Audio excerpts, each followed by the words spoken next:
You're listening to Kate of Gaia on Critical Mass Radio. The game is up. Now, it's our turn.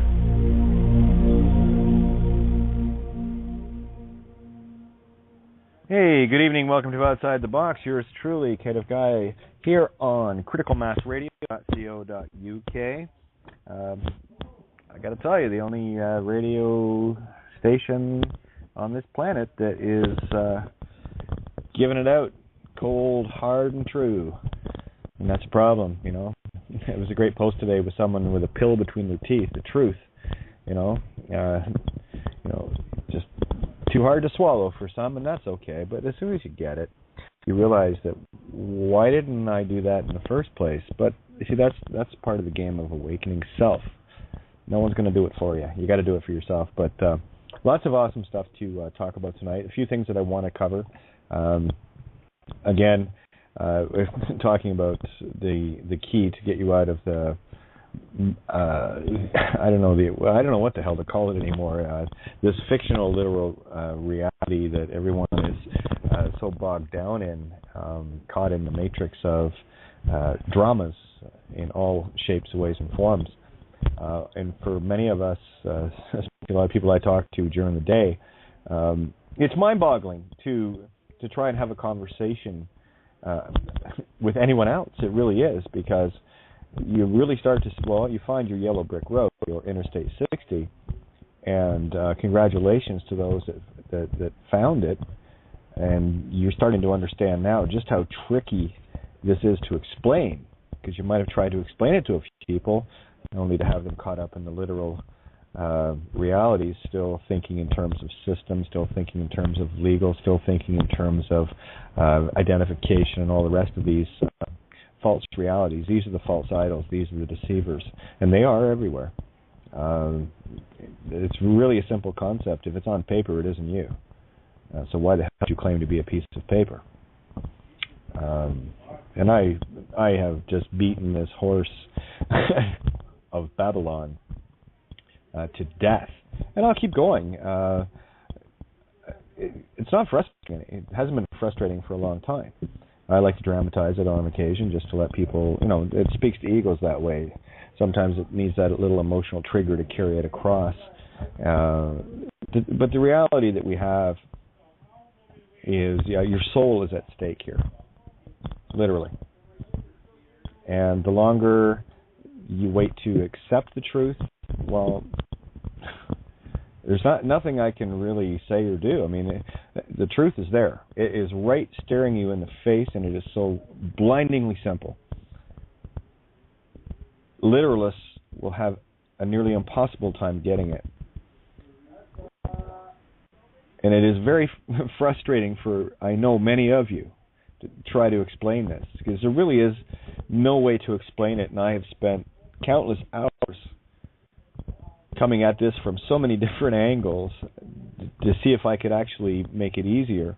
And I know from different perspectives of people, obviously coming at it from so many angles, it triggers with other points of view, other versions of me as you. And when you fully get this, the magic just starts, and it doesn't stop. And I'm going to do a little update tonight with regards to if you want to talk about it in terms of a football match, you call that soccer here in North America.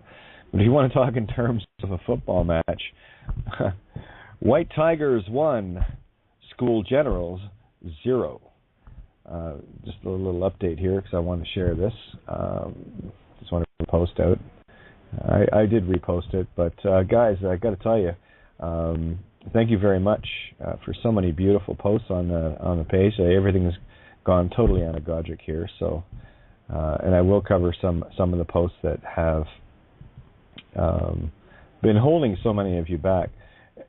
Really, when you fully get this, you will not have one legal question or concern ever again.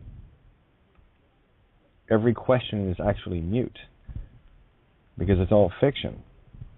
When you understand the power of you, everything you send out, they're not rebuttals to anything. They're not affidavits. They're not any of that sort of shite. A prime example, Babylon Has Fallen, is a completely neutral document that states truth. And if you read it and grasp the aha moments, well, now that's your intention powering up. And it shows in the physical effect of a piece of paper. So you really have to separate yourself from the physical in this. I know it's difficult. You've been walking around in a meat stick that you think is you. It's not. Oil and water do not mix. Spirit and matter do not mix. They operate side by side. And ne'er the two will ever touch. Just think on that for a little bit. Pop out of your body. You can call that body dropping, death, or whatever. Some people can go for adventures and get out of body experiences, whatever. We heard many stories of this. But what is the body? Well, it's just a collection of matter. It's a biological computer. It's a carbon heat engine. It's a carbon 666. Number of the beast. The beast is the body. You are beauty. The allegory of Beauty and the Beast. And everyone on this planet that's dealing in commerce, I want to make this very clear because there's such a subtle line here. It's all about intention. And anyone that is still in the clawing up someone else's back to get ahead is actually a vampire feeding on others, right? Money comes off the birth certificate, which is a soul contract, energized by the soul itself, giving the dark principality something to print into the illusional, fictional, material world. If you can envision a single United States Federal Reserve note, not consciousness, not E, so don't be naughty. If you can envision it being 7.3 billion points of light, that's what it is. And you're trading in the souls of others until you understand fully what it is, change your intention to destroy it. You see, everything that passes through me now is transmuted into pure vampiric poison. Transmutation, knowing full well what it is and what it represents, treat it with the reverence and purity far beyond a piece of paper or, currently in Canada, plastic that you think it is. Now, these bankers and wankers and religio cosis chosenitis dark principalities do not create money out of thin air. They create it from your soul, your ether, your pure divine feminine creative essence. And what's happened is humanity has been trained to be very good at vampiring humanity. Got to tell you, the movie Daybreakers, I didn't hesitate. I like to wait until the moment hits me to watch things. It has to feel right. I have to feel it, and it's like writing songs. I can't just sit down and write a song. If it hits me, I sit down, like essays. I cannot sit down and force an essay. So that's pointless because that's ego. The ego has to be gotten under control, the impatience, and that's not a big deal now. It used to be. But now it's like, oh, well, it'll hit me when it hits me, and I accept all things, and I'm good with that. And I forget exactly where I was going here, but the point being, Daybreakers, yeah, finding my moment, feeling my moment, to watch it, and I watched it last night, and by far it is probably the most perfect allegorical, anagogic description of humanity right now. And lovely to note that there is a cure.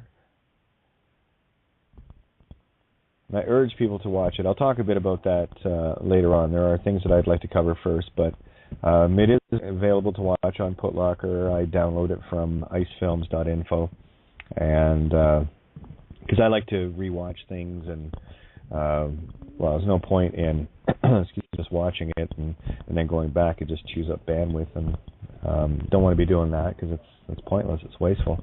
Plus, I can archive it and check it anytime I want because every moment is now. So if it strikes, then I see it now. But I fully urge people to watch that. And when you see the vampires, everyday people, as the day-to-day people that we see operating blindly in system, thinking that it's real, the ones that are bought and paid for paychecks, thinking that they need to go and punch clocks here and punch clocks there. And again, this is not a judgment. This is just merely an observation. And when things change in your mind, they change. And you're not just doing it blindly anymore. And when you change your intent, you are actually putting out a different intent. That you're just doing what you need to do to survive. I, on the other hand, and this is just me, guys. I'm just telling you my experience and my choices, and how I chose to stand. I made my own commitment to me that once truth is discovered, regardless of how painful it is, regardless of the potential of what could happen by standing it, especially alone, I chose to stand in it. Because I knew it would keep me safe. Regardless of the hurricane going on around me, I would always be the eye of the storm, which suits my Mayan sign nicely. I'm a duality Kawak, which is, duality storm. I create the eye of my own hurricane. I don't get involved with the dramas and the hurricanes that everyone else is playing in. I'm very blessed to have so many people now that actually know this. This is not a thinking or believing. This is a knowing. I had a great call from Derwin today, and it's a changed man. This guy's powering up, and the more you realize these things, the true power that you have, this dark principality is powerless. It has nothing. It is completely and solely dependent upon duping you into being able to feed off you through the legal name. It's a contract. I've covered it many times. I'm not going to get into it. If you still haven't got it by now, just keep reading Babylon is Fallen until it sinks in. When you stand in truth, the universe wraps you, and nothing can harm you. You may have a little test here and there, but you stand in that truth, that shield is impenetrable. And we have peeled back all the layers. So where it was impenetrable with more challenges, say, a year or so ago, it is effortless now. I'm not sure how many constant victories with this truth that I have to share before people go, well, maybe Kate's right. I don't need to be right. I just know what is. When something is a fact, 1 + 1 = 2, I just simply accept it. You start to get a measure of how programmed you are, and this is where you really start to separate yourself from the ego, the thinking mind. You shouldn't be thinking at all. This is a feeling game. It's like my little walk with Dr. Dimitri last night after the show, and prior to it. You're not hearing words. You are absorbing the feeling of concepts. And there is no way to describe this until you see it for yourself. And it is far, far more profound than that word could even come close to describing. Just want to find this post to give you the update on White Tigers 1, School Generals 0. Oh, I think I'm almost there. Sorry, a lot of scrolling on my page. And where are we? I had mentioned on my Facebook yesterday regarding comments after comments after comments, and it was directed at anyone that's just grandstanding and constantly posting just to show off how incredibly programmed they are.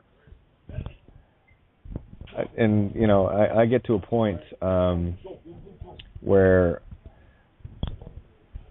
if people are rude, I don't have time for rude. Oh, I'm sure I'm rude, but not with the intent to be that. You can tell the difference. Okay, where we go?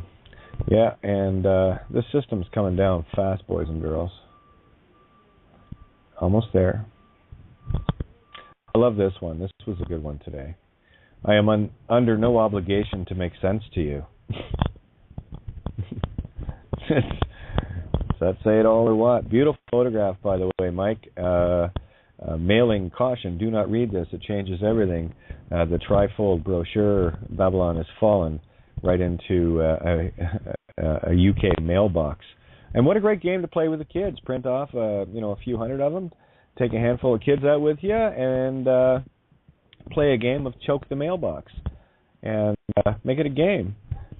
And the best part is, you don't have to put a stamp on it because the contract's already signed, sealed, and delivered when you put it in the box. Because if you understand what's on the paper, that's the contract. You're the contract. You're the intent. You're the cause. And I really need people to get this. I'm going to agree with George W. Bush.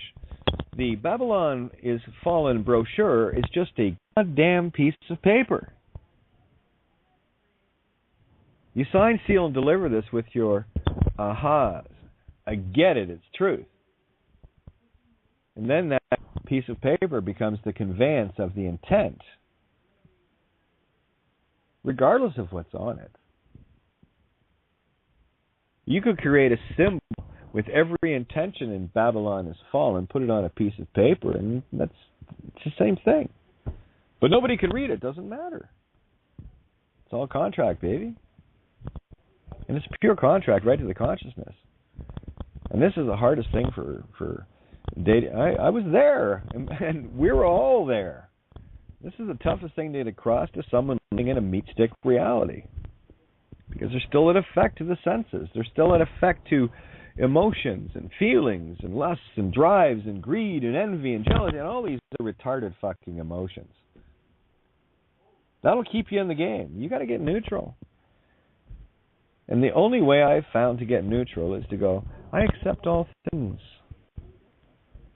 Can't offend me. And beautiful tip of the hat to Max Igan last night. What a wonderful night. And yeah, we used to pull stunts like that with back in my band days. If you wanted to get some people out, just start ranting about some other band, right? And of course everyone shows up. It works backwards in the mirror all the time. So I thought, what the hell? And besides, it wasn't Max's attention I was really wanting. It was the people around him, just to see how riled up we can get them and get their attention. Of course, Max can deal them the truth, as only Max can. And we're getting more and more tools to use. And it's just such a simple thing.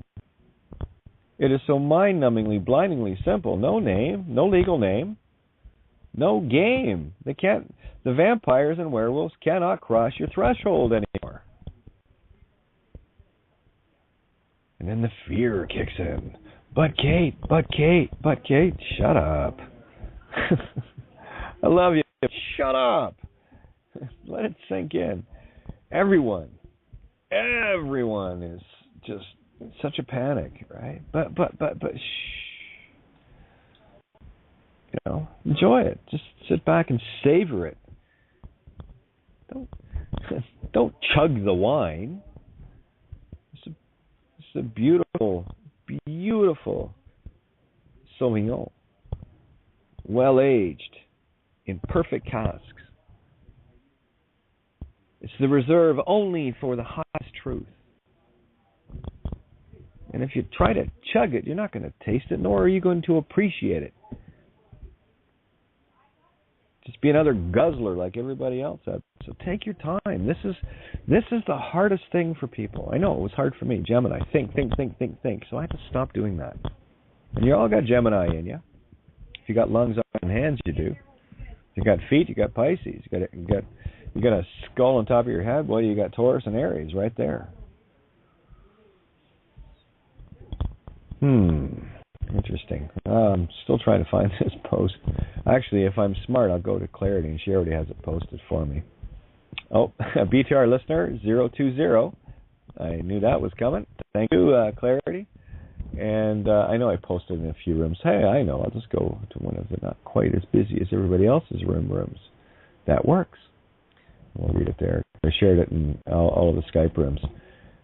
We've got a few of these going on right now. That was the White's dad. Let me see. Did I put it in this? I guess I didn't. Silly cat. Okay. Let me see. Almost there.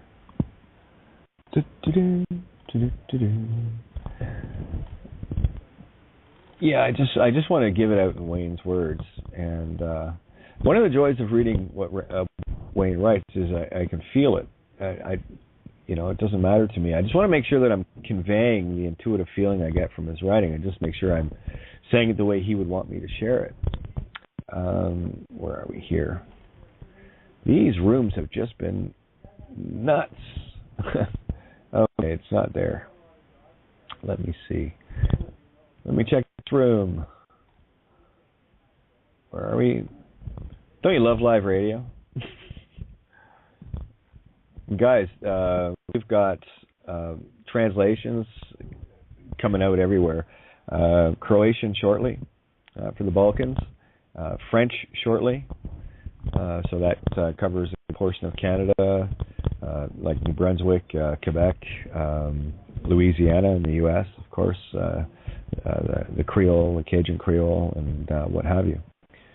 Of course, all the France and all the other French-speaking colonies or former colonies. So remember this: once it's translated into a language, that is now in that language's consciousness. That's the power of you translators. When you finish translating it and all the concepts, you just added it. You just included everyone that speaks that language. So if you want to know how to take over a planetary consciousness, well, you're doing it. So thank you for the efforts. I greatly appreciate it. I am not seeing it. I thought I posted it everywhere. Well, I guess I'll go back to Facebook. Anyway, let me see. I'll just scroll back up. Because I shared it on my Facebook, too. Scrolling. Rawhide. Where are we? Okay, I guess I've got to go a lot further down. Yeah, my Facebook page is constantly busy. Back up to the 5,000. As soon as I, clear up a couple of deactivated accounts, I add to it afterwards. It's quite something. See if someone else has actually posted in the Skype. Where are we? Okay. Yeah, I'm having a hard enough time multitasking here with people's comments, so I'm doing my best, guys. So bear with me here. And I want to get to some emails, and I want to touch on some comments that Tracy had asked about. But really, the answer is the same one I'm going to tell everybody. It's about spending the time and just absorbing the power of you, and understanding that you are pure power once you get this. It really is mind-numbingly simple. That's why it's so hard. Because the only thing that's going to get in the way is the program. Okay. Where was it? Oh, wait, I'm looking for it and I can't seem to find it here. Anyway, well, I'll just give you the synopsis of it. That's the joke of it. It wasn't a very very long post. I just want to get the order of it right. Where are we here? Great post today, Borean. You guys make me laugh. So friggin' awesome. Waiting for it. Oh, and while I'm at it, just got word, the latest. Oh, here it is. I found it. I knew I'd find it. It's not a very good post. That's why it was tough to see. But this just in. Let me just go to, where was it? I like to give updates here.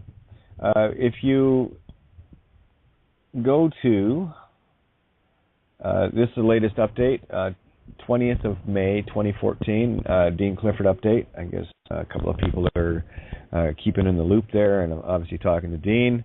I do wish Dean would get it, but at the 29-minute mark of this video, there was talk of creating an alliance with a known shill, Jesuit, paid informant, witness pointer outer to murderer, and I really wish and hope that I am desperately wrong on this guy, but my heart's just telling me what it's telling me, and I've talked to too many people that have been in that same auric field, and again, a big call out to all of you transhumanists that are stuck in the literal illusion, more deceivers. The list of those goes on, and I know that I've had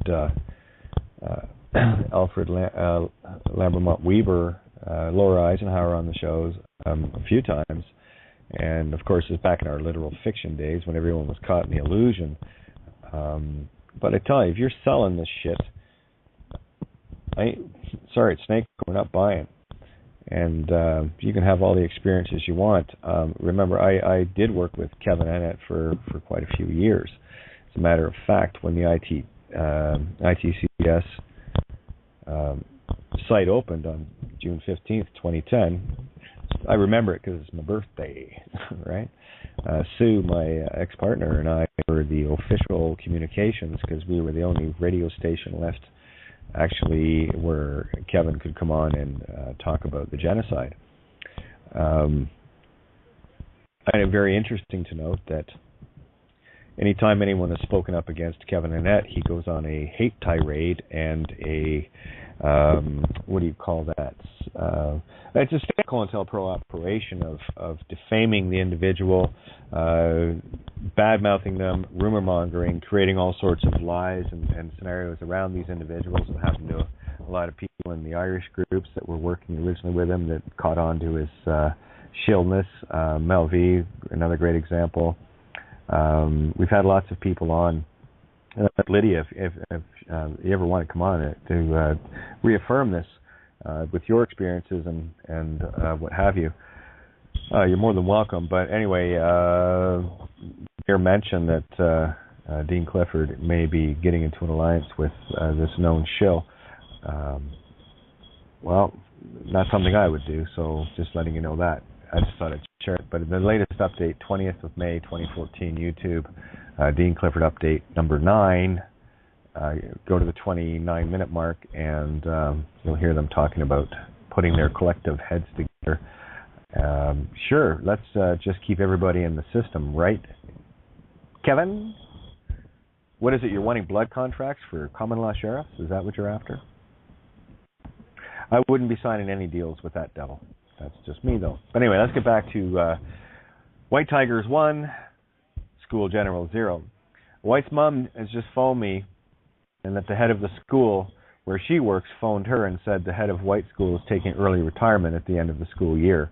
I don't know why. That's all she told her. Isn't that interesting? A meeting on Monday, retiring on Friday, and the school year ends, what, 3, maybe a little more than 3 weeks? So don't tell me that a 7-year-old doesn't have an impact, because you have it. From saying, oh, why do I need to come to school when I can just Google everything I need to know, which is true, to the headmistress of the school within 3 weeks later quitting. And my hope is that it's because she took the time to actually have a look at what's going on within the system.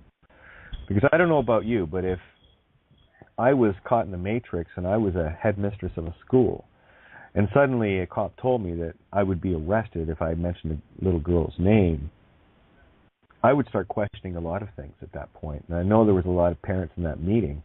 And I'm not talking just about the parents of the children in White's class. I'm talking about all the parents in the school. So if you can have a look at how powerful White's domino is, that little angel pushed the domino over, and there are going to be millions, if not hundreds of millions of dominoes to fall as a result of her one action. So don't tell me a child can't change the world, because that's the only one that can. This is why it is up to us to clear the way, to clear the minefields, to clear the riffraff and the literal illusions that people are caught in. That's your job. It's my job. It's my role to play. My role was made very clear in my little trip on the other side. I'm here to bring the children home. And I also have the full understanding that do not get in my way now. That is not a good thing. Yeah, none shall pass. That was exactly what was shared. We have the game. We have this. We got this, guys. It's just a matter of sitting down and taking the time to let the things absorb. And for those that have any questions, excuse me, especially those that have read one or two documents on my site, read them all. The answers that you're looking for are within you.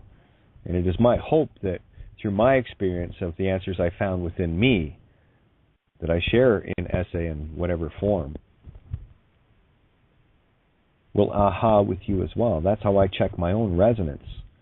If it feels right and it thinks right, well, there it is. It just makes sense and it feels right, and there's no way you can put it in words, but I do my best in terms of essays, so that's why I do the essays. That's my meditation. So there you have it. Now I just want to get up to the... Oh, well done, White. You know, and we're flowing all sorts of energy, and of course, White hasn't been feeling well for the last little while. But that little girl transmuted a shit pile of filth energy. And that's what happens when we do this. Yeah. It's pretty daunting and taxing on the meat stick. That's the power of the spirit. When that kind of energy gets absorbed because you've destroyed it, let the body rest. That's a lot of power, man. It's a lot of power. Quite something. Now, I just want to get to Tracy's post. I got a few emails I want to share as well, because I replied that I would discuss them on air tonight. Where are we? But wondering if I'm willing to teach her like a 5-year-old. Trace, well, again, it's not even so much that. It's just really about taking the time to absorb. And I know that's all this is. It's still the hurry. I want to get the truth. It's so simple.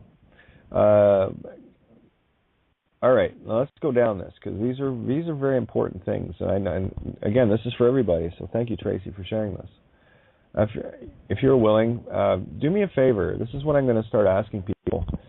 Do not demean yourself and pedestal me by saying, if you are willing, of course I am. This is what I do here. Ask what you would like to know. So let's lose this, I need permission. Okay? And that's for you. That's not for me. My intent is to get you back into full power mode. And you will not get into that full power mode if you look at anything above or below you. Nothing greater, nothing lesser. All sits right in the middle. Okay? So that's for everybody. You really need to see this, otherwise you're going to keep giving your power away to somebody else. Don't need anyone else's power. I am pure creation itself. I'm good with what I've got. I'm good. Now, if I have to grab a few attention units just because kids are playing with Uzis in the playground, I'll do that. And I'll put them in the goat pen so that that intent is muted. But and of course, once the reality and responsibility of that individual's back, well, the goat will go back naturally. I don't even have to let it go. It's reclaimed through responsibility and knowledge and wisdom. So here we go. Please lay down the simple, stupid steps of how I can best give the Crown Corp their VINs. Well, the answer to that's real simple. Just pop the VIN. You can mail it back to whoever you want, or just pop the VIN. Who cares? When you pop the VIN, there's no more joinder to the vehicle. See, the Crown only owns the numbers and the fictitious names, nothing else. But they like to stick their shit on your stuff, don't they? And then we even voluntarily put plates on it to make damn sure that we're slaves. Yeah, they give you a little space for one and everything. And they tell you that you need to have a license and insurance and all the rest of this shit, which you don't. Because if you're truly acting in your neutral state, what harm do you think is going to come to you? That's meat stick thinking. That's for an unsure mind. That's why they sell insurance. Unsure minds, insurance. So how about you get positive and sure about who and what you are? When you accept all things, things just go peachy. It's all good. All right, so I'll give the simple answers. Pop the VINs, ID certifications, and things belonging to them back. I don't give a fuck what you do with them. I'd sooner have a ritual burning in the backyard. Personally, that's my nature, though. If you're going to have a party, have a party. The by one's actions one is known is what you do with it. If you want to sit back, that's fine. Me, I don't give a shit. Because I could actually be assumed and presumed that I still think they have authority by sending it back instead of just throwing it in the garbage. Like Willie did, remember? Driver's license? Cut it in four and threw it in the garbage outside the coffee shop after they couldn't hold him. How many more victories do we need to have from everybody before people start really getting this? And again, I'm talking to everybody. And if anyone out there ever takes me personally, I'm just going to say, grow up. That's your ego. If you can be off-ended, offended, I guess you're not very balanced, are you? That's what happens when you get to the 0 point. You can throw anything you want at me. You're not going to offend me. But the thing I'm looking at is what kind of energy is getting spewed out by an individual. If I don't like the energy and I don't want it on my page, I get rid of it and block it and delete it. It's not because it's vengeance or anything. I'm making room for people that have got positive things to do. So of course anyone, especially in the last little while, that I've deleted or blocked, they'll be all emotional about it, like Stephen Cosmo with Arthur, and of course Jerry Springer, a.k.a. Ches or Chex or whatever it was. People are going to take the time to post stuff. Don't need any blogging diatribes on my Facebook page. Yeah, Jerry, that was all directed at you. Fair enough. I hope I didn't hurt your feelings. Don't worry, you'll get over it. I did. Because I don't care. I'm only after truth, and I'm not going to let any emotional dramas get in my way. I've got a planet to save here, and let's get busy. All right, so I would have a ritual burning of it, because none of it matters. This is the thing: when you know who you are, you don't need any of this stuff. You'll have questions, of course, but what's this, and how do I get across borders and that? Don't worry about it. We're taking it all down anyway. And the longer people hesitate, the longer it takes. It's really simple. I actually had a friend of mine 3 years ago that was coming across the Canadian border, American-Canadian border. That illusional, somehow there's a line there that was made or something.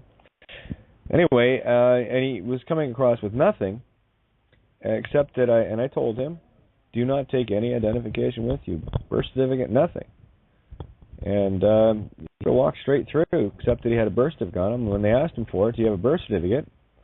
He said, yeah, and they asked to see it, and that was it. They sent him back. Because at that point, we did not know fully all of the ins and outs of the birth certificate, what it was as a sole contract, what it was as registration. Well, we knew it was all connected to it. But we spent a lot of time here deciphering why. What strings are connected to it? What concepts are being held in our minds that keep us bound to this soul contract? If we did the same thing now, probably walk right across. I was thinking about this earlier on today. Yeah, we're kind of at that point. And Richie reinforced that last night with the idea of that. Take a run at it. Have some fun. Quite frankly, I got my own stuff to do here and make sure that everyone's connected and getting on with the job 7 nights a week, right? So I think I've done enough. Made a judge bow, ran out some cops live on air and stuff like that, and wrote a couple of documents that might have changed a few things, Let's do it together, shall we? So go and play. What's the worst thing that's going to happen? It'll work. You know who you are, it will. It's all good. Where are we now? So that hopefully answers that question. Show the steps of how to do it. Basically, it depends on the kind of car or truck or whatever you're driving. They make it easy to get at them anymore, and plus there's a little barcode on there now too, if you notice, on the newer vehicles. Just get a very long-handled flat screwdriver and pop it down and get underneath the rivets. Or if you're getting a windshield replaced, just pop it out at that point. I've done that. But just put something down that you can pop the rivets. Because what you're doing in that action is you're removing the physical attachment of the crown number from your car or truck or whatever the case may be. You are breaking the contract when you do that. I don't care where you send it, what you do with it. I mean, if you want, you can start having a trophy room in your rec room at home. Get a nice little plaque and bag to VIN, bag to driver's license, and you can be the almighty truth hunter. Have a nice display for people to see. Play, guys. Be creative. Be imaginative. These are the solutions. We're not dealing with problems anymore. The problems are gone. When you get this, they just evaporate. There's no more drama.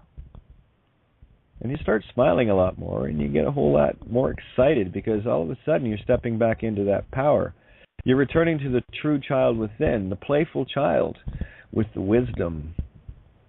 The wisdom of experience. Isn't it funny how that works? Something. And don't apologize to me ever. I don't need to apologize to. What, you think you can offend me? No, I mean we say it out of habit most times anyway. So even when I say it, it's just out of a habit and courtesy, and of course breaking that. And depending on who and where I am, sometimes more fragile egos require that, and that's okay. If you need to appease someone's offended ego, that's fine. But other than that, you don't need to apologize to me, and certainly don't need to forgive me or judge me in any way. I'm not going to do that to you. And you're already in honor when you know this. When you know this in your heart, you're in full universal honor. What you do from there are baby steps. Remember, everything you do in the physical is the result of your spiritual cause of intention. And the mind must be changed first, because that's where all contracts are signed, sealed, and delivered. Every thought is contract. So be careful what you're contracting with. Spend some time with you. Build up the confidence within you. Let the aha moment sink in. And know that once you get one or two ahas, there are countless more coming, because I get them all the time. I'm thinking, how am I going to top? Oh, I just did. I had quite a few aha moments, realizations of simplicity watching that Daybreakers movie last night. I love Willem Dafoe. I love Ethan Hawke. I've always enjoyed their energies on screen, and they did a marvelous job. The young lady, again, I'm not really into the names in Hollywood or whatever, but a wonderful actress as well. A lot of really good energy when you observe it. When you seeing it for what it is. Realize that the vampires, the day-to-day vampires, are humanity as a whole feeding on itself. And what happens when you feed on yourself in the movie is you turn into a winged demon, very low-level demonic, and of course, they get destroyed.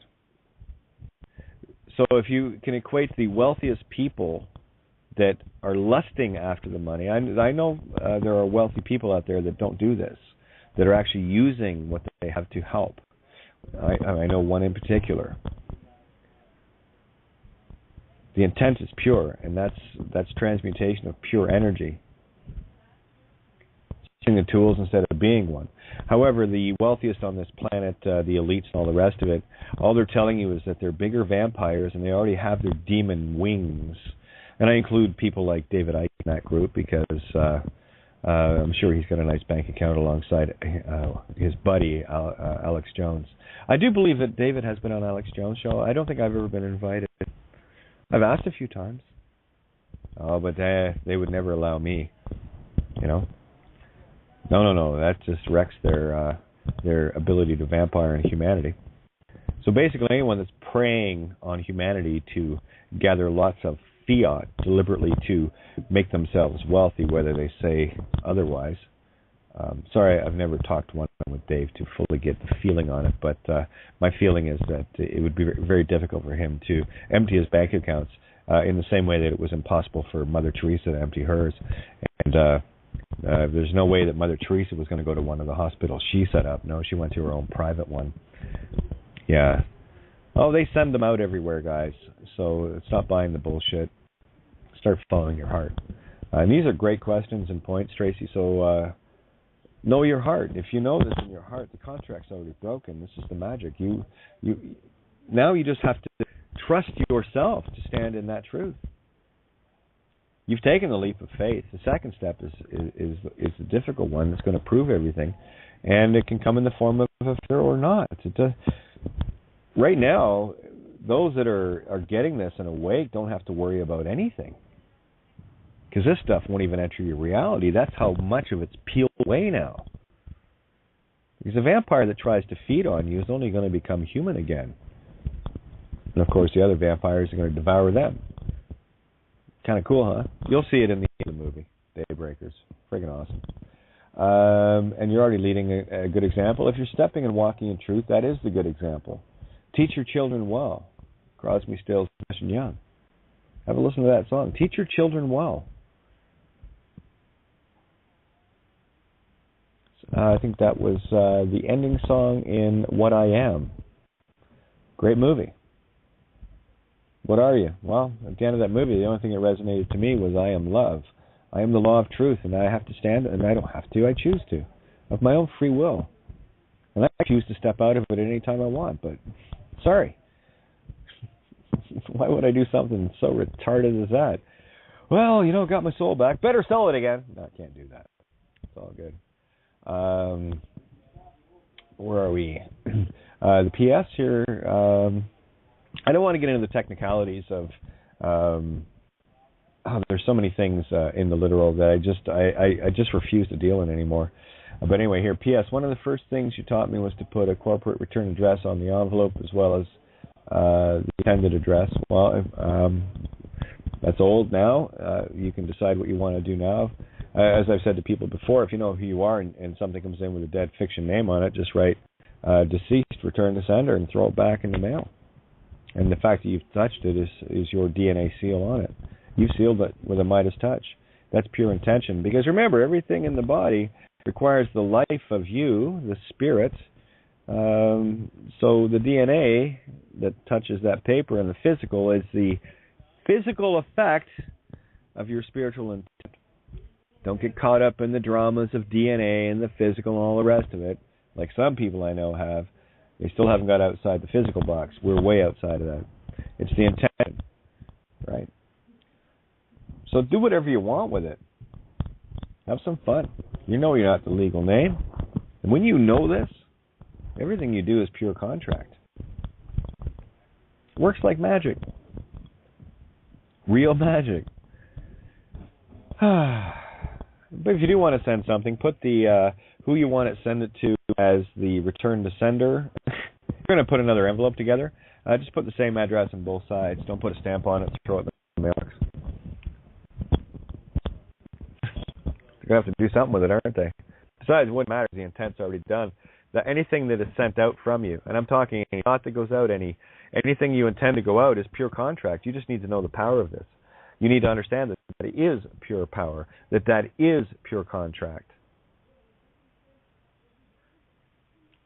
I don't send out requests. I don't send out, oh, do you mind? I don't send out anything regarding I need someone's authority to tell me that I'm sovereign or this or that and the other. I don't send out declarations. I did that 3-4 years ago. Let's try to get into the now and use what we've learned. And it is that simple. Lose a name, win the game. How many Goonies have to be turned around by saying, no name, mate, for you to get this? 7-year-old kid did.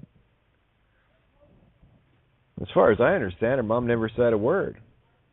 So go and tell me the power of a 7-year-old. But I'm sure she was well-versed and well-studied in Uniform Commercial Code, Universal Postal Union, trust laws, copyright laws, contract laws, all manner of legal, this, criminal code, that, Title 18, United States Code, and all the rest of these code books that they have. I imagine she's well-versed in all of the Gnostic and Hermetic and Kabbalah information, and she's put it all together, and of course she's 7 years old, so she's had plenty of time to research into every facet of this planet, or did she just decide to stand in truth?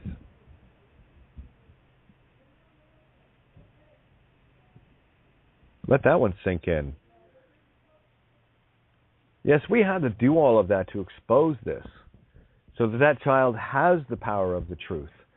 Because the agreement to truth is where the power lies. An idea is only a good idea if it's agreed with. If but one shall awaken. And the one that agrees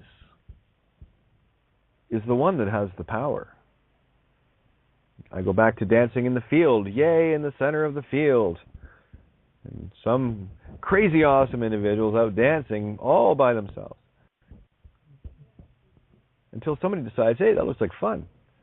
I'm going to go and agree with that individual. The one that comes first is the one that grants the creation. And while we follow the literals that are laid out for us by somebody else's definition, someone else's literal creation, the literal creations will keep going, ad nauseum, until you change, really change what you want.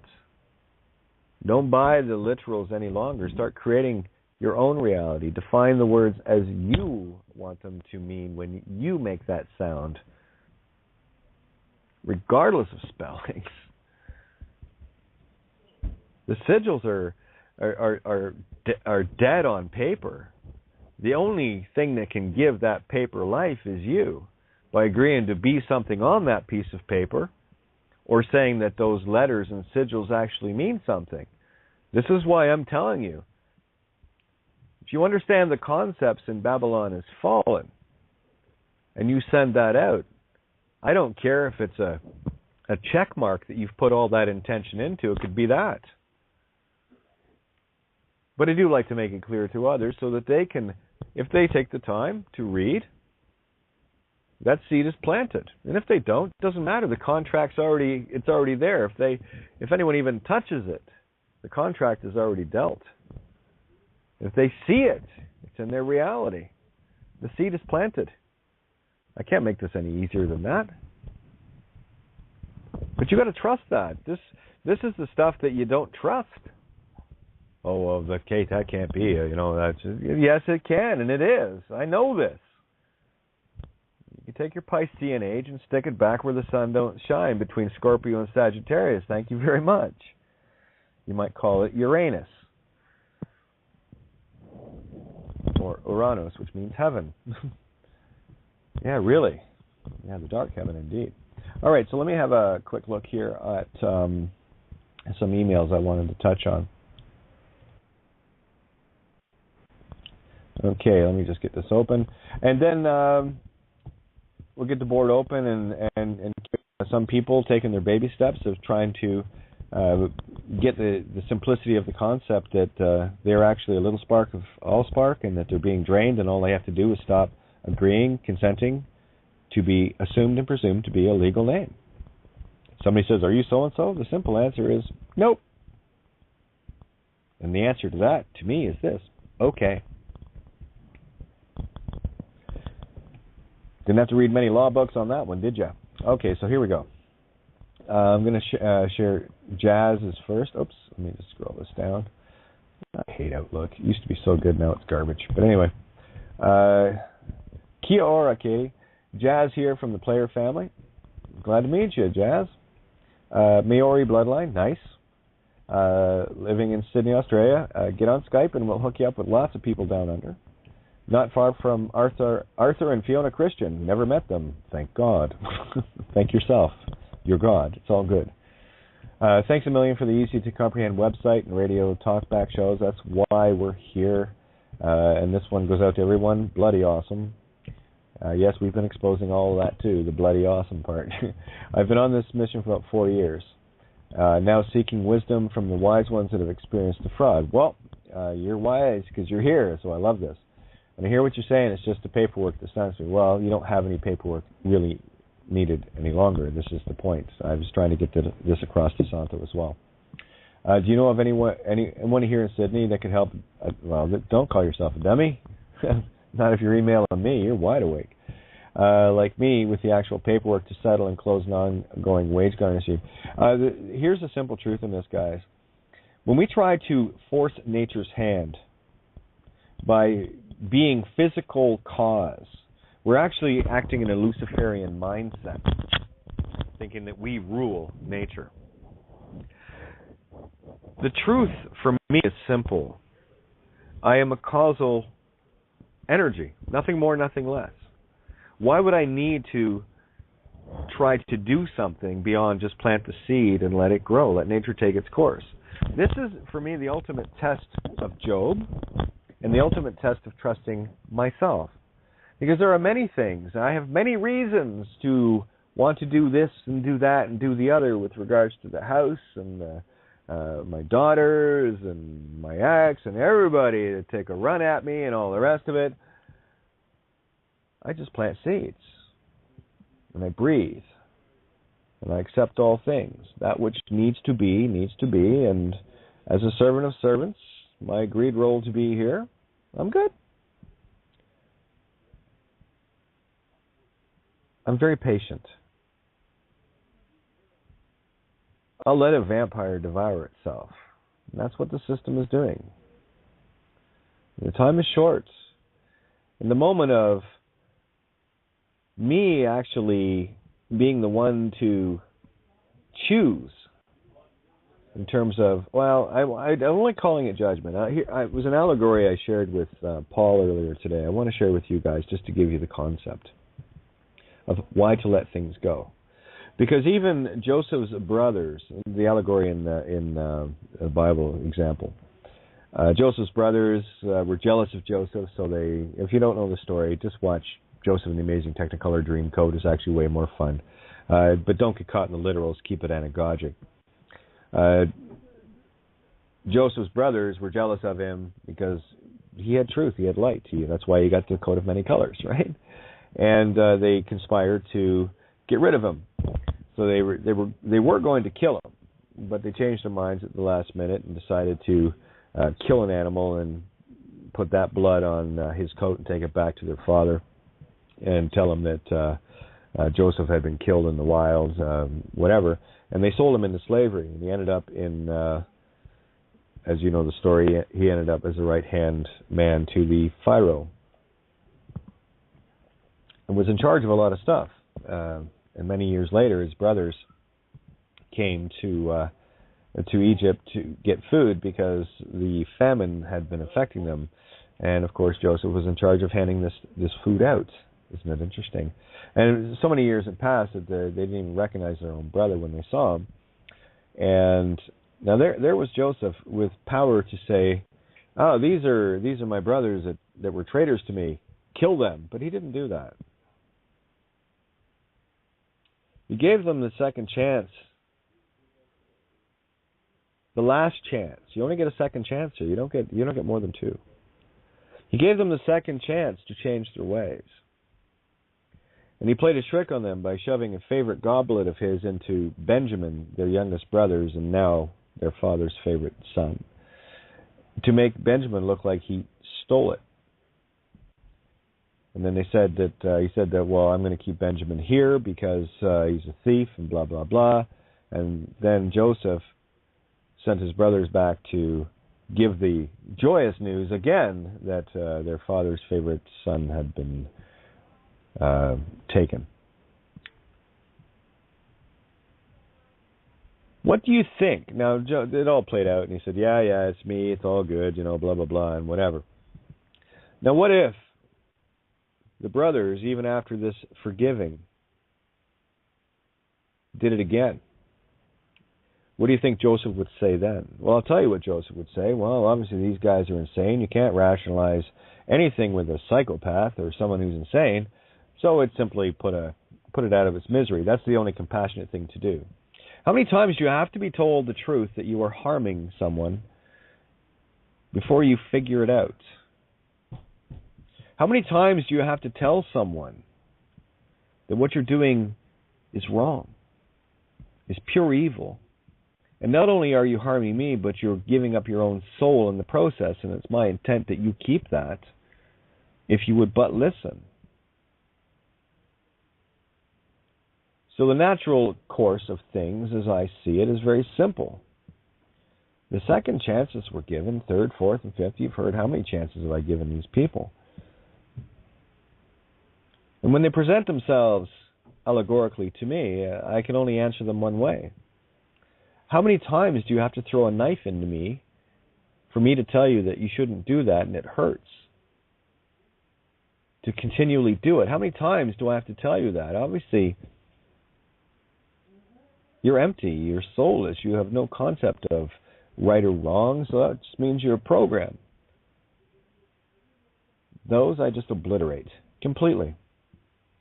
I'll let nature take its course because I know nature will do that for me anyway. I just merely have to accept it. I have no vengeance. Those that create and wish harm upon others is not something I would do. And it would be my wish that they stop. Because I know the cost. And what we do at this table every night is to try to explain this cost so that people can have a look at themselves. It's the only one you have to look at. You've got a mirror, have a look at it. You got some shit in your closet, you got some dirt and everything else, confront it, have a look at it. It's okay. It was all done through a painted-for-you canvas anyway. All you need to do is realize this. And upon that realization and standing in truth, you just simply won't do it anymore. And really a great question is, how would you like it? And if you ask yourself that question, well, you got your answer, don't you? Punch someone in the face and ask yourself the question, how would you like it? Well, you just did punch yourself in the face, and it's going to come back round. It's a golden rule. That which you wish upon another, you've wished upon yourself. I'm just here to remind others that careful what you wish for. What ye sow, so shall ye reap. And there are many points of soulless or even soulful consciousness that is denying this. That is going to be simply obliterated from consciousness. It's a bad idea. Don't need that one anymore. I'm good. Okay? So getting back to jazz here. As far as the garnishes and all the rest of it, what I would do is just start serving up these beautiful... Now, you got to read this stuff and you got to get the concepts. These are worthless pieces of paper with gibberish on it. You're the magic, not the paperwork. If you get the concepts in the paperwork, now it's got some power. As I've said before, I've had many people in my life that were expecting the words on a piece of paper because I wrote them to save them, and they didn't bother reading the fucking thing. And oh no, it didn't work. Yeah, you won't pay your $300 fine.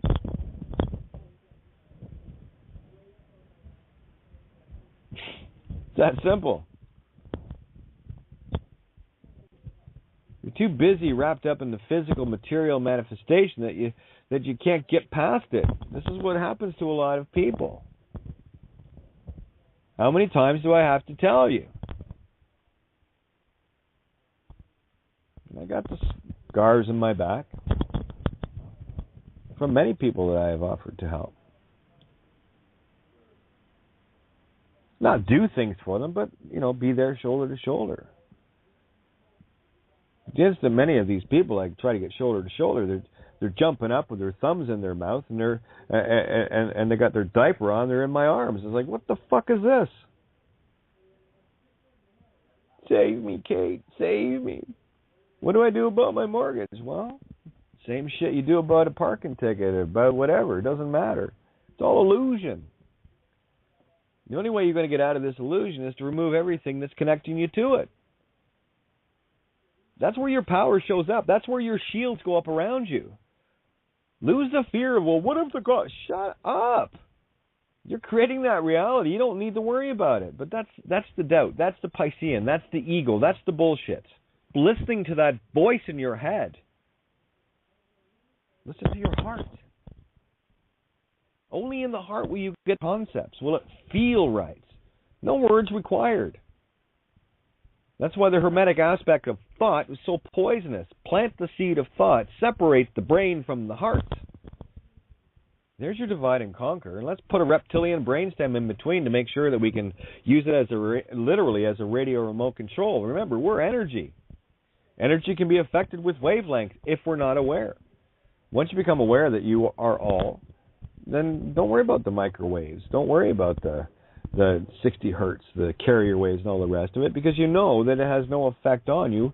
It only has effect if you agree that it does. And that's why the fear porn is sold so much.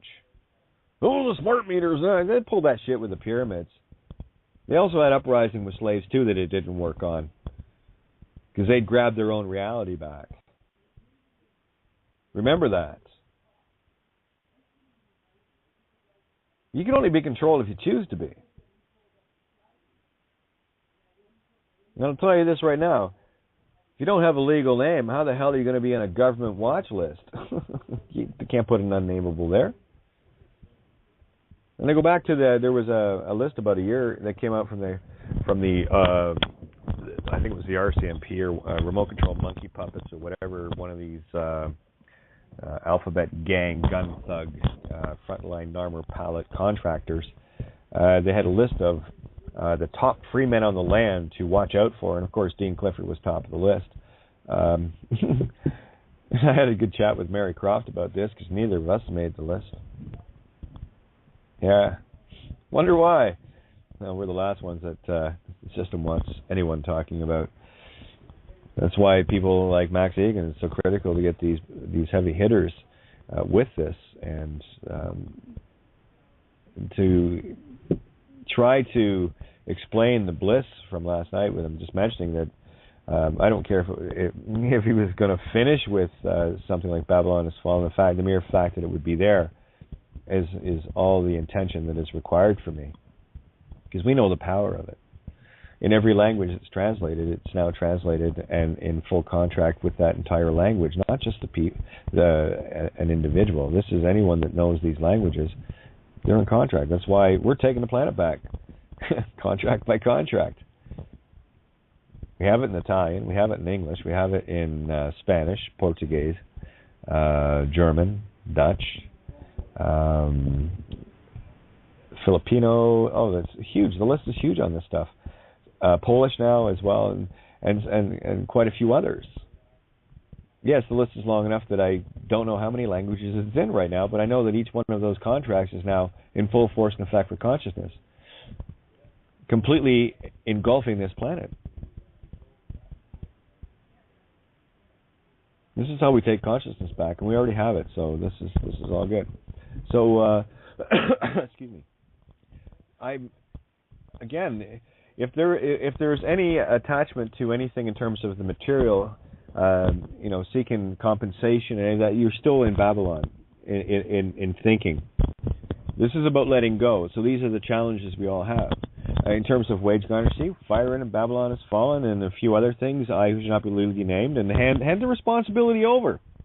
Once the responsibility is theirs, it's not yours any longer, because, fine, you want to steal from me? I would rather you didn't, but here's the truth of it, and if you want to continue to steal, that's your soul, not mine anymore, and have a great day. And let the miracles work, because I'll tell you right now, as soon as you step into this heart space, miracles happen. I promise you. Miracles happen. I assure you, White's mom is a very changed woman from questioning Wayne probably for so long with, what are you telling my daughter, and this and that and the other, to go from that to seeing the headmistress of White's school, and she's the one that got the call from the other school. Retiring.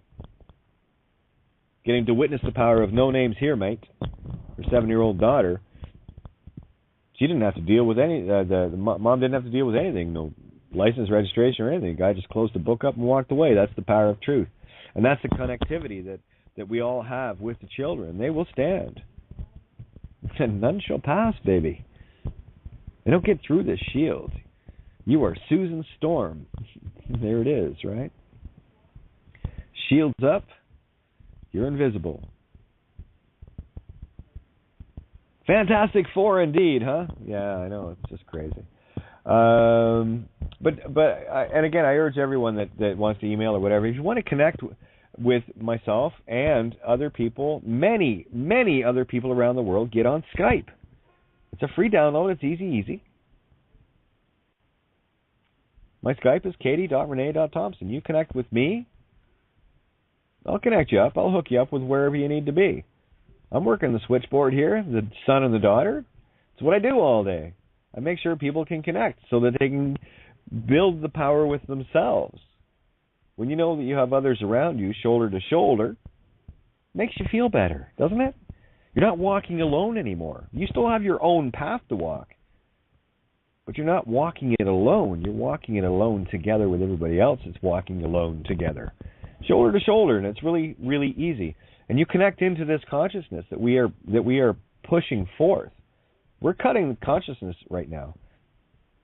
This is the cutting edge of consciousness. This is the dominant frequency. This table, the one that Mike sets as well. You are at the cutting edge of consciousness, and you always knew you would be. Tell me I'm wrong. Oh yeah, you felt that. You know you were supposed to be doing this. So hook up with me on Skype, and I'll do my job as the servant of servants and get you connected through the switchboard of the ether, and that's what I do. KATIE.RENEE.THOMPSON. Katie.Renee.Thompson. That is a GPS coordinate to find the magnetic electric me. Certainly not my name. Don't have one of those. I'll just give you a reference that, let's call it a homing beacon, if you will. That particular sound will home in on me to get my attention. And then you can talk to me as I will talk to you. The other point of view that is me, magnetic electric, right? No names required. All right, so Jazz, that's how I would offer that up. And of course, when you get on Skype with me, you got full access to not only myself, but countless others that are exactly in the same headspace, understanding exactly the same things that I'm explaining that can help. And so many of you are helping take the load and the workload off now, where I cannot be more humbly grateful. The things I'm seeing coming out with Go Team, and I just sit back in pure bliss. Not really sitting back, I'm still doing my thing here, but I tell you, to see it go exponential and watch the things that are going on, that's quite miraculous. I wanted to get to, where was the other one? Where were we? There it is. This one's from Maga Patricia. I listen to your programs and love your writings. Thanks for everything you do, for freely sharing and standing in the truth. I'm new and just learning to take baby steps. I had an experience today with Kate of Post, and after processing and meditating on what happened, I wrote some notes to myself. Thought I would share them with you for interest sake. Well, I read through what yeah, of course, you go to the post office. It's a law. You have to have ID. Really, if you want to play the game and have some fun, I'd call the police on her personally. You got the proof that it's yours. You got the invoice. You got the reference. You got the address that it was supposed to be mailed to. I'd say they're holding something that belongs to you. Sorry, don't use legal names. And have the slave charged. Have them charged with theft. I guarantee you'll definitely have an interesting conversation. I think it's a perfect opportunity to open a door and have some fun. And you just might surprise yourself with your miraculous you. Play, boys and girls. Just go and experience and see what you get. Because when you know who you are and you go out to experience, you're not going to experience miracles until you go out and try them. Have a little faith in you. I do. I have all the faith in the universe in you. Because I know how perfect and powerful you are. The tricky part is getting you to believe that. But we're getting there. It's all good. So that was the first thing that came to mind. What a perfect opportunity to, Canada Post, it's a lie. Well, I'll tell you, holding my stuff and not giving it to me, that's theft. I'm calling the cops. And I guarantee you, if you were there and said that, you want to see someone panic. Only slaves panic when you mention the police. You mention police to me, I just laugh. That's the difference. And I know many of you know exactly what I just said there. Because you laugh too. And I got to tell you, some of the shenanigans that Max has been up to over the years that I'm aware of, he's always been a thorn in the side of the system. And I do understand what he's doing, because I had mentioned to Santo about the same thing. He was concerned about the name and passports and everything else. And I say, listen, you've got a job to do. Yes, I agree that if everyone just did this, it would be over, but we've got to play the game at the game that we're playing here, okay? So this is why do not cast judgment on anything. The only one you can cast judgment and forgiveness on is yourself. So this is why I look at things from a role-playing aspect. Make no bones about it, Max knows exactly who he is. And I love the strategy, because that was my strategy that I had for me. If I can get a high enough profile, this, working within this, but I couldn't do it. My heart told me otherwise. Someone else was going to take care of that, whatever. I just need to stand my ground and stand in truth. And come what may. Boy, did it come, eh? But it's all good. If I hadn't had the things go on that it went on, I wouldn't be able to share this with you now. We have the keys to the kingdom, boys and girls. We have the magic key of all magic keys. And open up the board now. We got 40 minutes to roll over. You can call in at 661-467-2401. And, of course, BTR listener 020. Let me double check with Clarity, because I know she posted it already. So I'll make sure I got it. I have got way too many Skype contacts. Clarity, there you are. Yep, BTR listener 020, and just going to do a quick shout out here. And hey, hello, Richard. Thank you for sending a Skype request. Going to add you to the Lighthouse, and there is a Canada room, but I left it because there was too much natter going on about legal stuff, so I didn't hang out there too long. For just I don't. People don't get the hint that we don't do legal at this table or in the Skype groups. I don't deal with it. But I'll do a quick shout out now for Paul Giovanni and the crew at criticalmassradio.co.uk. Thank you guys so much. Without Critical Mass Radio, we wouldn't have this table that was served up to us without charge, right out of the gate from Paul Giovanni. And we have the full sister platform. And it is fully supported by everyone. CMR, as like myself, does not charge anything for anything that we have on the sites. Anything that you need is there. If you care to donate to Critical Mass Radio, please do. Other than that, it's all yours anyway. Universe will take care of this. We got Borean jumping in as well. So let's get this table wide open tonight, guys.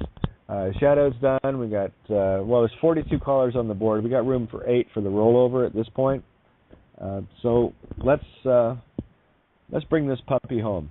Steve, you were first on the board, and happy birthday, Michael. 29 again today. Yes, I celebrate anniversaries of 21, just for the record. This year I'll be celebrating my 29th anniversary of being 21. It sounds a whole lot better, doesn't it? So much fun. And Borean, you're on the board as well. Let's get you in here, Steve and Mike and Borean. I've got other ones open. I'm just gonna area code 902. Gonna try to make this civil tonight so that we don't jump all over each other like we did last night. Steven. Hey, how are you? Hey, awesome. You're fine. How am I? Right? Pretty damn good. I ain't fucking sorry. I ain't fucking apologizing to you. I love this. Hey, the reason I put my hand up earlier is you were scrolling, and a lot of dead time looking for that update, and I had already dumped it into your Skype room for you, and I was just trying to let you know. Thank you, Stephen. Again, it's as with Facebook texting and Skype, and it gets a little bit mind shredding here, trying to juggle all the balls at the same time. But thank you, and we got there, and everything was perfect. Gave me a chance to, and I was zoning in as well, just to kind of get in my own center for that, because I got to do that every night as well. Try to find that center point for me for this. But thank you. Always a gentleman, you are. Yeah. The only other thing I have to say is, this thing with what's going on with our little white. It's just it's so heartwarming. We've all had our own trials and tribulations, but for her innocence and purity, it's such a breath of fresh air. And I was driving had to run into town today to get some seals for the baler. We're getting ready to hay season, and I'm driving the old farm truck, and there's no tail lights, and there's no nothing on it. I don't even have my wallet with me. I ain't carried ID for a couple of years, and I'm driving into town going, well, this could be interesting, but, I might, if I'm lucky, have as much fun as our little white girl did. But nobody bothered to stop me, so I just had to go back home. Yeah, and that's what people, see, that's the headspace you got to get into, because once you know this, you can put whatever you want on, Superman plates or whatever. For me, I'm leaving what's on that car to trigger all of the license plate reader vans. I want to be breaking some necks with their head turned. What the hell is going on with that?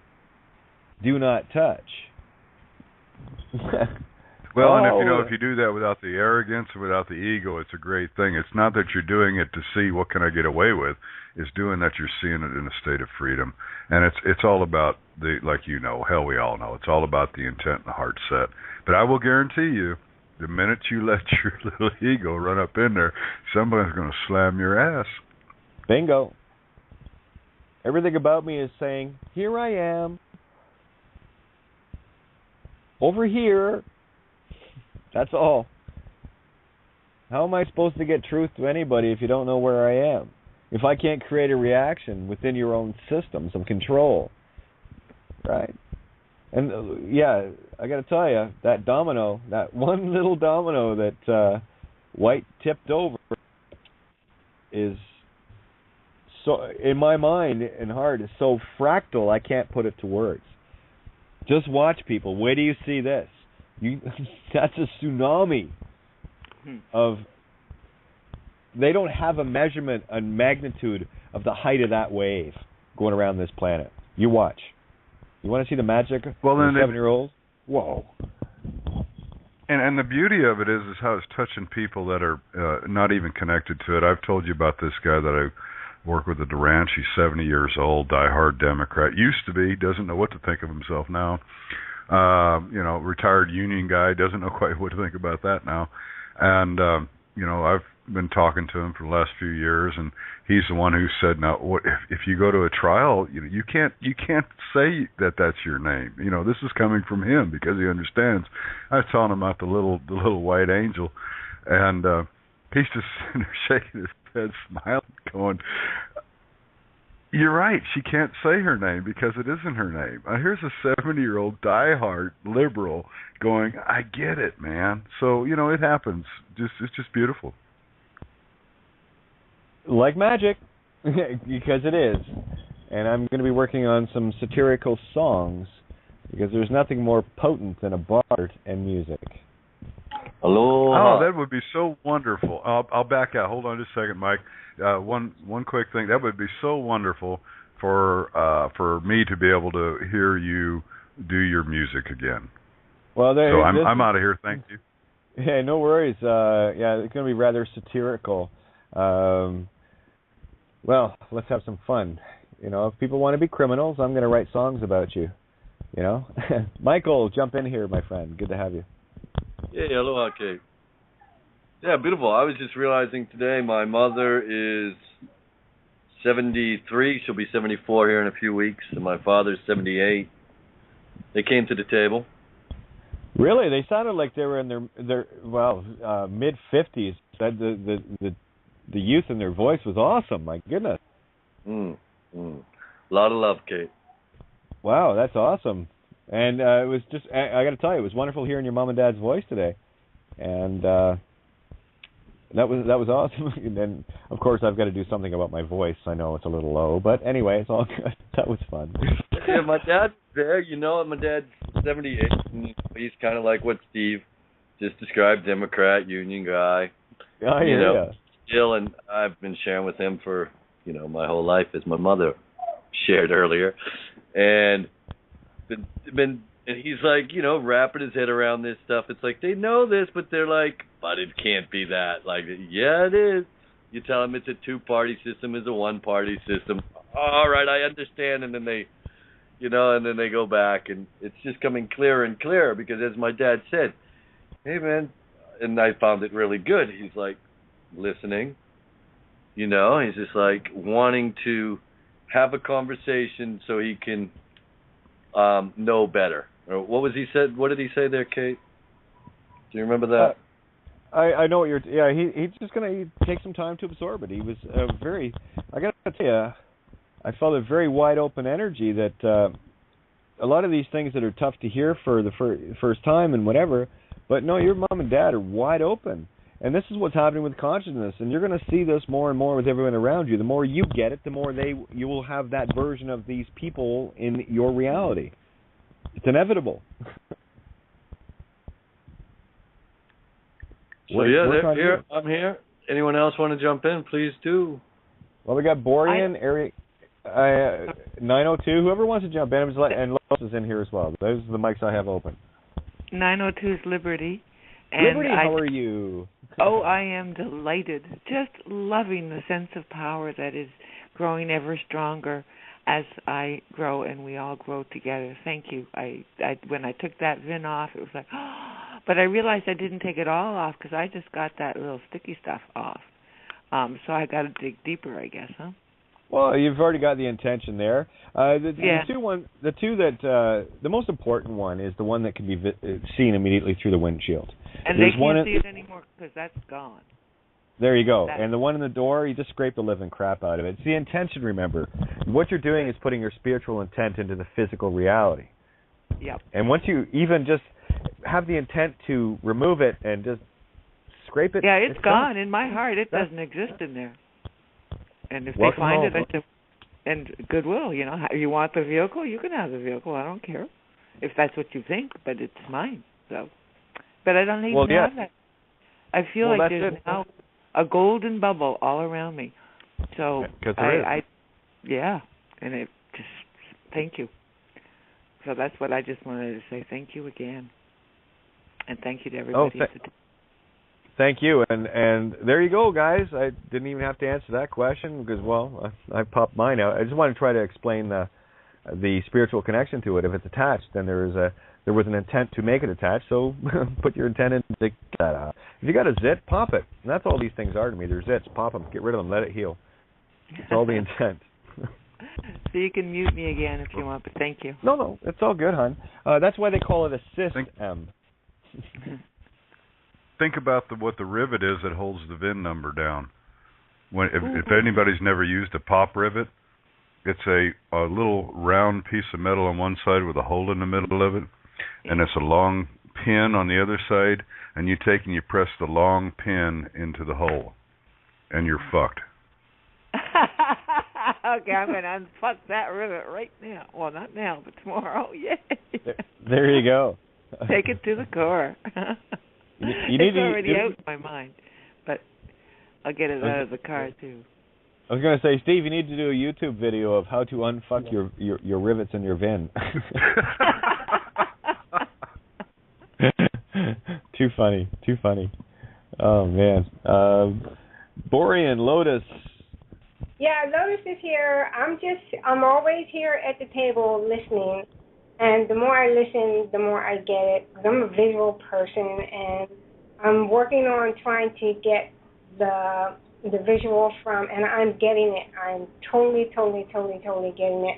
And the more I hear and the more I listen, that's why I come to the table so that it will be absorbed all the way, and it's being absorbed every day that I'm here. So for that, I just say thank you. And I love everyone at the table for all the information that's shared. And it's the sharing part that helps to get the other pieces that I don't quite understand coming from you when you answer or get back to another person from something that they said. So thank you.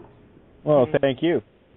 Again, we do this together. So if there's things that need to sort it out in the consciousness, I will do my best to share it. And from a perspective, hopefully, if I can paint a picture for it, it really is as simple as no name, no game. The only time that the game can actually work against you is if you agree in any way to be assumed or presumed to have the legal name. Now, that being said, remember, if you still have things like bank accounts and whatever, just become very, very aware of these things. Okay? You know it's all in fraud. This is the key to this one. You know it's all done in fraud. And if you are now just doing things to maintain and survive, that's a whole lot different than wanting to claw more and more money out of someone or something. Okay? So this is the profound razor's edge. Step over. Understand that. And then take your baby steps with your intentions. And everyone that you help, in terms of just planting seeds. Now, I'm not talking go out and try to, preach to people. Sorry, the Jehovah's Witnesses have that one cornered, and I'm not interested in pissing people off. It's as simple as throwing a Babylon Has Fallen brochure into mailboxes. I'm talking to ones that the post office picks up here, guys. I'm not talking door to door here. If you throw a mitt full in each one, it's got to go to a postal sorting station. And remember, the intent is, it's not the paper, it's the intent. When you put that in there, that's the intent in a material form. That is the pure intent that it's going to go somewhere else. Of its, the ones that take its free will choice to pick it up, then it's going to get dumped on some sorting table somewhere. And you're going to have a handful of people looking at it going, what's this? And I'll tell you, if there's no people involved, it's certainly going to start to gum up the works, isn't it? No stamp, nothing, oh my, and all of a sudden you're going to see people running for it, right? Go ahead, Steve. The point about the bank account's a really good point, because I still have one bank account, and I keep that just so I can send off my electric bill or something like that, because I live out and I'm 30 miles away if I wanted to hand deliver something, or, I'm 20 miles from post office. But the point being is that when I go into that bank and put a little bit of money in there to pay an electric bill or something, I always have a conversation with I'm in a little town, okay, and they all know me, and they all know I used to be a businessman, and my business no longer exists. So, but when I walk in there, we always have these little micro conversations. and they range anywhere from the Federal Reserve to the little bleeps that come up on their computer, or why do we have to do this with this piece of paper and that with this piece of, and they don't know. So you give them little ideas, and the next time you walk in, they're like, oh, yeah, well, here we got to do this damn thing again. You know, this is ridiculous. And before you know it, I was down at the post office in this little town of like 200 people here a while back, and I've got like 4 people as they walked in. I'm talking to this postmistress about the what's really going on with the post office, and I got these like 3 or 4 people going, yeah, no kidding, is that really what's going on? So, you know, you're not in the system because you have these things. You can use them as a tool to engage with the people, not the system. Yes. And to further that even more, the electric companies can only turn the power off if they're dealing with the instant that had an example of this the other day, where someone had stopped paying their hydro, or electricity as you call it in the States. We call it hydro here because it's water, dam, hydro. Yeah, you're Canada. You always talk a little weird. I know, we're all weird. I'm Irish, so we talk even weirder when we're that. So, but the bottom line is this: they can only turn the power off on a legal fiction.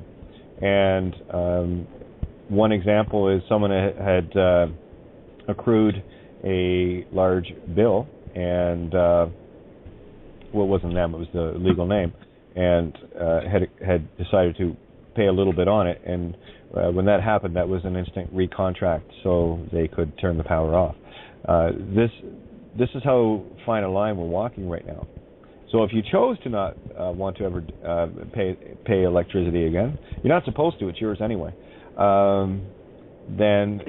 Well, I have a great example on that. This goes back clear to the 1980s. In 1988, I believe it was. At that time, I had a $44,000 debt to the IRS, and they kept sending me these letters. You have to send at least 50. Steve, yeah, Steve, I'm going to jump in here. I'm going to ask you to watch how you're saying this, because you're recontracting when you say, I had this debt, I got this. No, the fiction. Okay. Start getting. I want people to start getting in the habit of the legal fiction. Was supposedly had this debt, and the legal fiction got something sent to it in the mail. Let's separate this legal fiction really in like literal terms now. So let's get out of the habits of this is for everybody, so thank you for bringing that out. No, that's a good point. Good point. Thank you very much. At the time, then I was unaware of the engagement or the re-engagement. There was a letter sent to the legal name, if we can put it that way, that legal name needed to engage at least a minimal rate, or there was going to be, great hazards against it. And I'm going to make this real short so that I don't have to try to think about all my wording, but I do appreciate what you said, Kate. Point being is, I did the legal name. What do you want to say? It's all good. What happened though is, carry on. Yeah, well, I understand, but what happened was I sent in $50 to them against this $44,000 whatever, and found out 3 years later that if I hadn't sent in that $150, that the contract was null and void. And that was before I even knew what was going on. So that's what happens. And Kate, good point. And that's what I did when I re-engaged with that legal name. So, great point. Yeah, it's just about changing the mind and changing habits. And these are the little subtleties that I'm really trying to point out. That one, you have never received anything in the mail. Only a legal name did. And when you realize that there is you in the legal name, well, then you got things like birthday cards from family members using the real calling that's yours. And anything that comes from any corporation, business, government, police, lawyers, judges, all of that is all going to come in the legal name, which has nothing to do with you. That's simple. So it's about just changing our habits. And again, Steve, thank you for bringing that opening so I could bring that up one more time, because these are the critical subtleties that people just need to change their mind about, so that they can start to really see the separation of the legal name that is not them, never was, never will be, from the true essence of self. And that is it. Lose the name, win the game. Miracles happen. All right, so let me get to the board here. So, Kate, it's really, the way I'm looking at it, sometimes it's almost like a Sims game. Yeah, Sims. Again, the legal fiction, That's all your things in legal. avatar. You know, Yep. you use your avatar, which is the dead fictional name, and that's what it is. It's literally that, and you don't. It's coming clearer and clearer in terms of what that is, and that you don't have to. Why you don't use it? Exactly. I got my kid on my head. Okay. I was just going down the list there to see who. It's okay. It's all good. I love the voice of children. It's all good.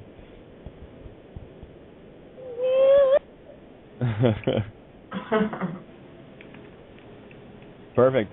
Rebecca, we got you in here, and we keep losing Borean, so I think I might end up bringing Borean in with me because he keeps getting bumped off the board.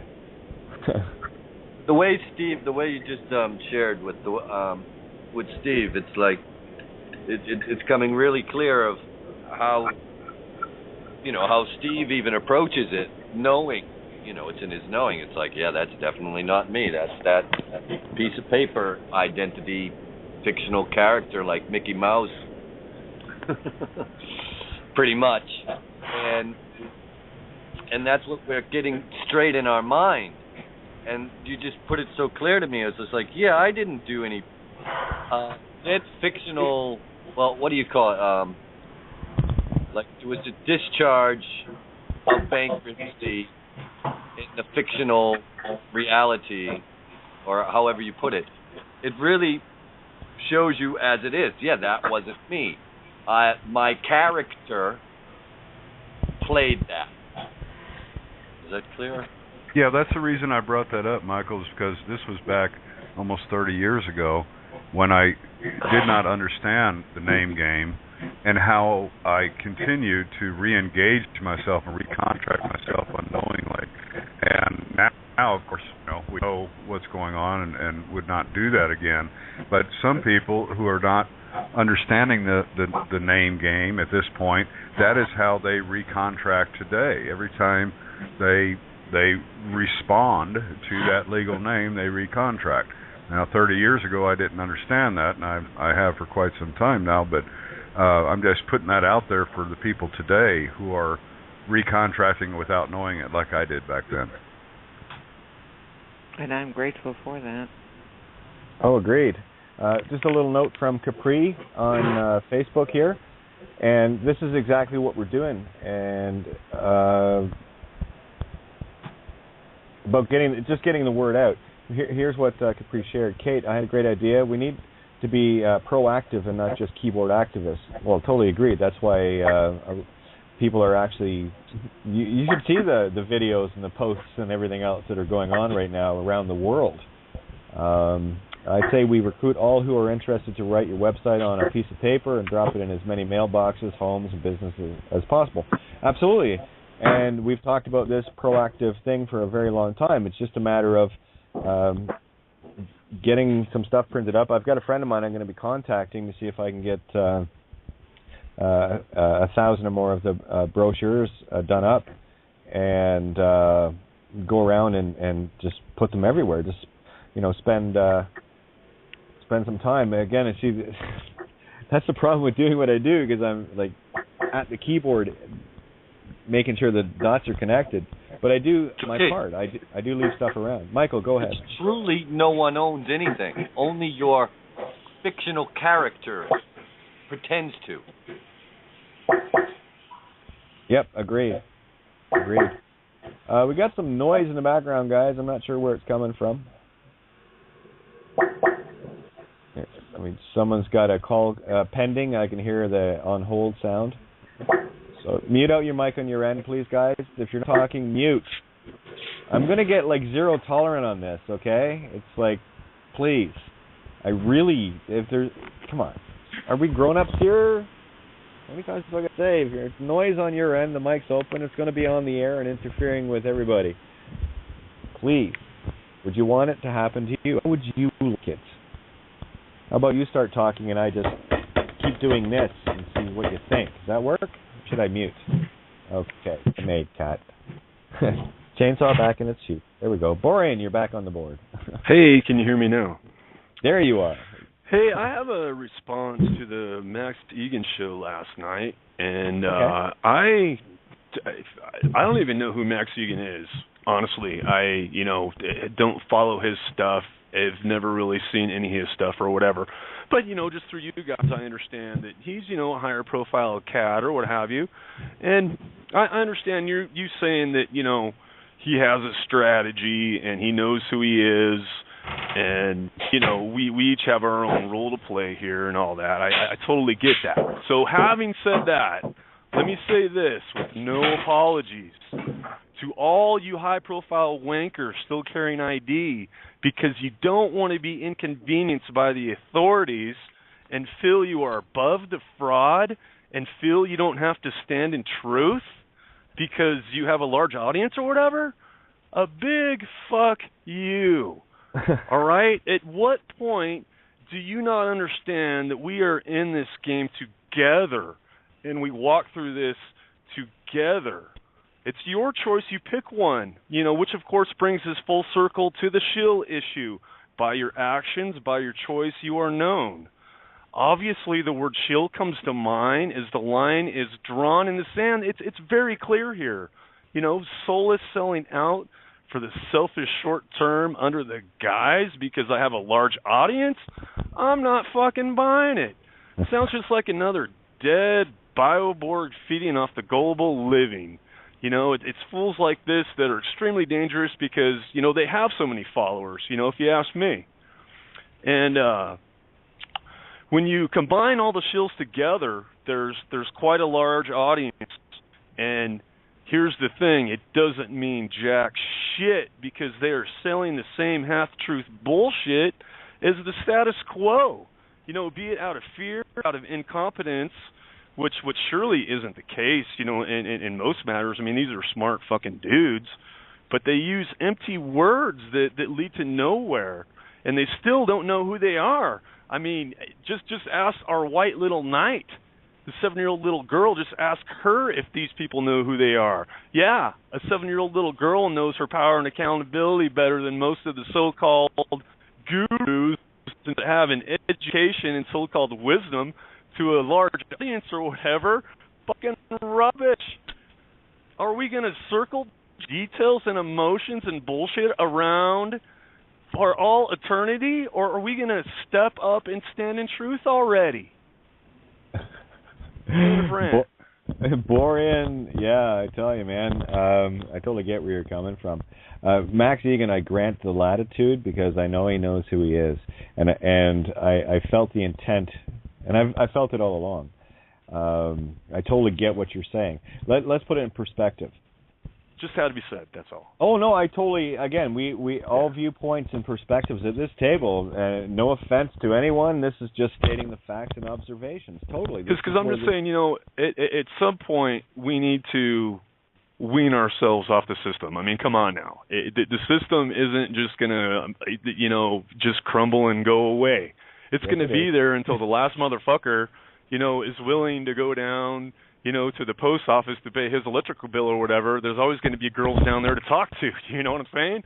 So, at some point, you have to completely, utterly, wholly stand in truth and do not yield. I mean, how many fucking people is Max going to affect if he can't make it to his next meeting? Why? Because they wouldn't let him on an airplane because he wouldn't give him a name, and they wouldn't let him on an airplane. That's the reason why he couldn't make it to his next, million viewer show or whatever the fuck. I mean, wouldn't that be a wake-up call, just as huge. well? See, again, now we're getting multi-dimensional, and this is exactly it.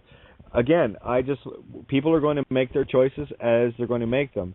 The one thing that I am absolutely certain of is that I will not yield my peace, my position at all.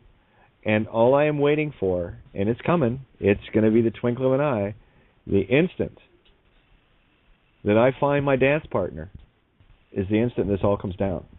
And we're that close. I have a funny feeling we're going to be dancing soon, Borean. Hey, Borean, I agree with you very much so. And at the same time, what I feel I would want to say to that, and I've gone through the same thought process as what you went through with what you said, is that if I'm not careful, I wind up pointing my finger outward again instead of inward. Now, whether he decides to do one way or the other is no bearing on what I do with myself. And what I do with myself will have as much or more effect or cause than the other person. So I restrain you just a little bit by saying I agree with you and what you said, but at the same time, always look inward, because when we start pointing outward is when we get sidetracked. I wasn't. That whole response was not out of ego. It was not pointing a finger. It was nothing like that. It was ultimately just stating fact. Ultimately, Stephen, and it was in response to that. If you think you can dance in between worlds, there soon will be a time when you won't be able to do that. And fraud. Oh, I agree totally with what you said. Don't get me wrong. I didn't take you out of context at all. No, I know. And this ultimately, Stephen, just ultimately, utterly is in response to last night's show and what transpired last night. And I feel in my Scorpio, Taurus ascendant, that in the stubborn, brute truth that I had to say what I had to say today, just in response to that show, in order for myself to equalize, the energy that I was feeling coming out of that show. So there you go. Well, I'm an Irish Aries, so I understand it totally. Again, whatever steps we're capable of taking, and this is where we find our own contrast, it's where we find our own intolerance to ourselves and what we're doing. And to the degree that you find the intolerance within yourself is exactly the reflection you're going to start putting out in terms of objectivity. I'm no longer going to be subject to someone else's idea of reality. I am going to be I'm going to be objective, and I serve my reality as I serve all, and my intention is purely benevolent. And I've been dancing this dance solo for quite a long time, but the twinkling's coming. I already feel it.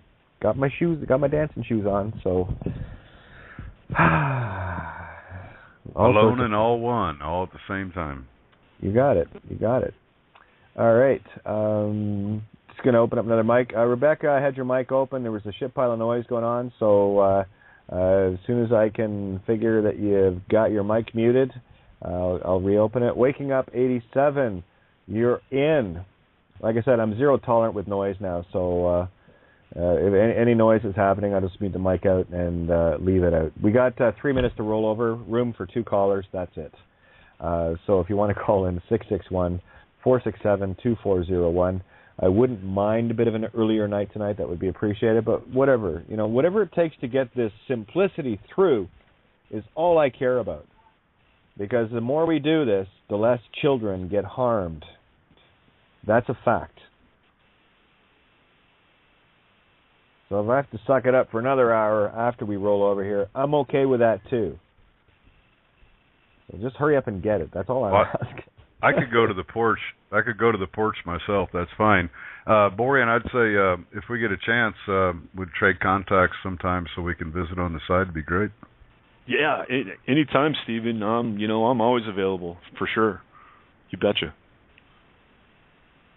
I will take care of that right now because that's the bitch's job, mine. Thank you, my bitch. There you go. Happy to serve. And I do it with a certain amount of flair, I think. Certainly do it with some fun anyway. Oh, you already posted. Where are you? I got Steve. I'm just looking for Borean. Okay. There you are. No, that was there you are. Got it. Okay, so Stephen, you have Borean. See, this is how it works, boys and girls. And Borean, you have Stephen. Just like that, you're connected. One ringy dingy, two ringy dingy. Thank you very much. Damn, you're good. Yeah. Is this the person to who I'm talking to? Yes. Be my dance partner anytime. Woohoo! Right on. Waking Up 87, mic's open. You want to jump in here? I just grabbed Chris because he had asked about coming in. He's got a weird connection down in Mexico, so I don't mind bringing him in, of course, and we'll talk about Dimitri a bit too if you want, because I had such a beautiful walk last night. It was crazy awesome. Yeah, can you guys hear me? There you are. What's up, Kate? I'm clear. Yeah, I completely agree with what Borean said. But like I was telling you, Kate, from looking at things from a neutral standpoint, it's hard because a lot of people, it takes a while for people to get there, to get to this point. It really does.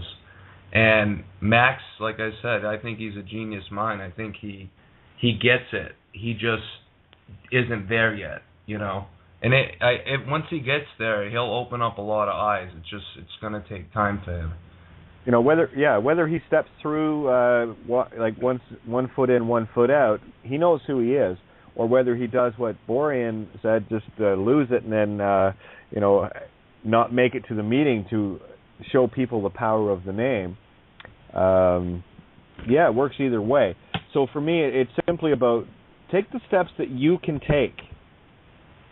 But understand this, you cannot stop. You must make movement. You must stand in your truth by taking the little steps. And I don't care what it is. Even if it's throwing something into a mailbox, that is intent. I cannot make this concept any simpler. Change your mind. That's all this takes. And then once you know who you are, start acting like it. I am not the legal name. I'm going to make damn sure I get people to understand that their soul is being drained. Do you not give a shit? I care. I'm going to make damn sure I'm going to let you know, because I would certainly hope that you would do the same for me, because I know I'd do it for you. I'm already doing it. And that's really what it boils down to. It's about that intent. And simply talking to somebody else, oh, by the way, did you know? And this and that and the other, and just changing your habits and breaking the old system think. We were talking there, Steve, and I've brought this up many times.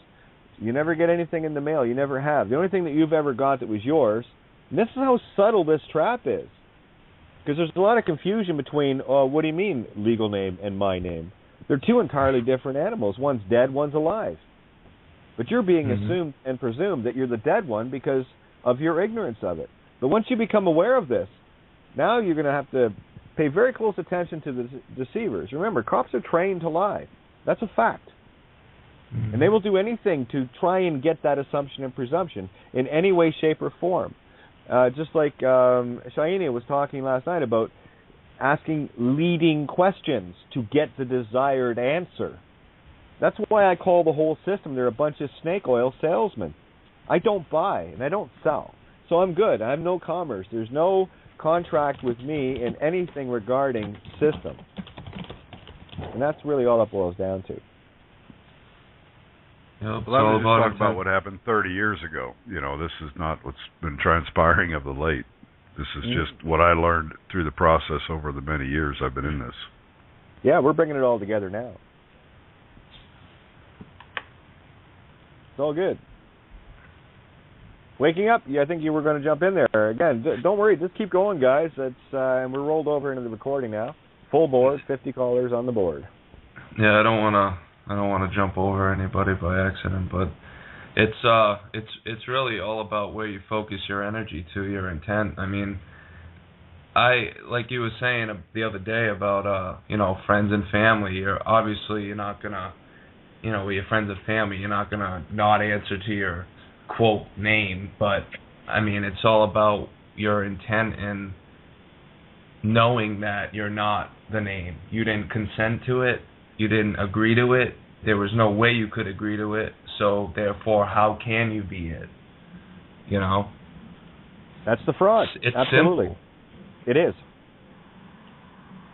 And that goes for anything and everything that you agree to.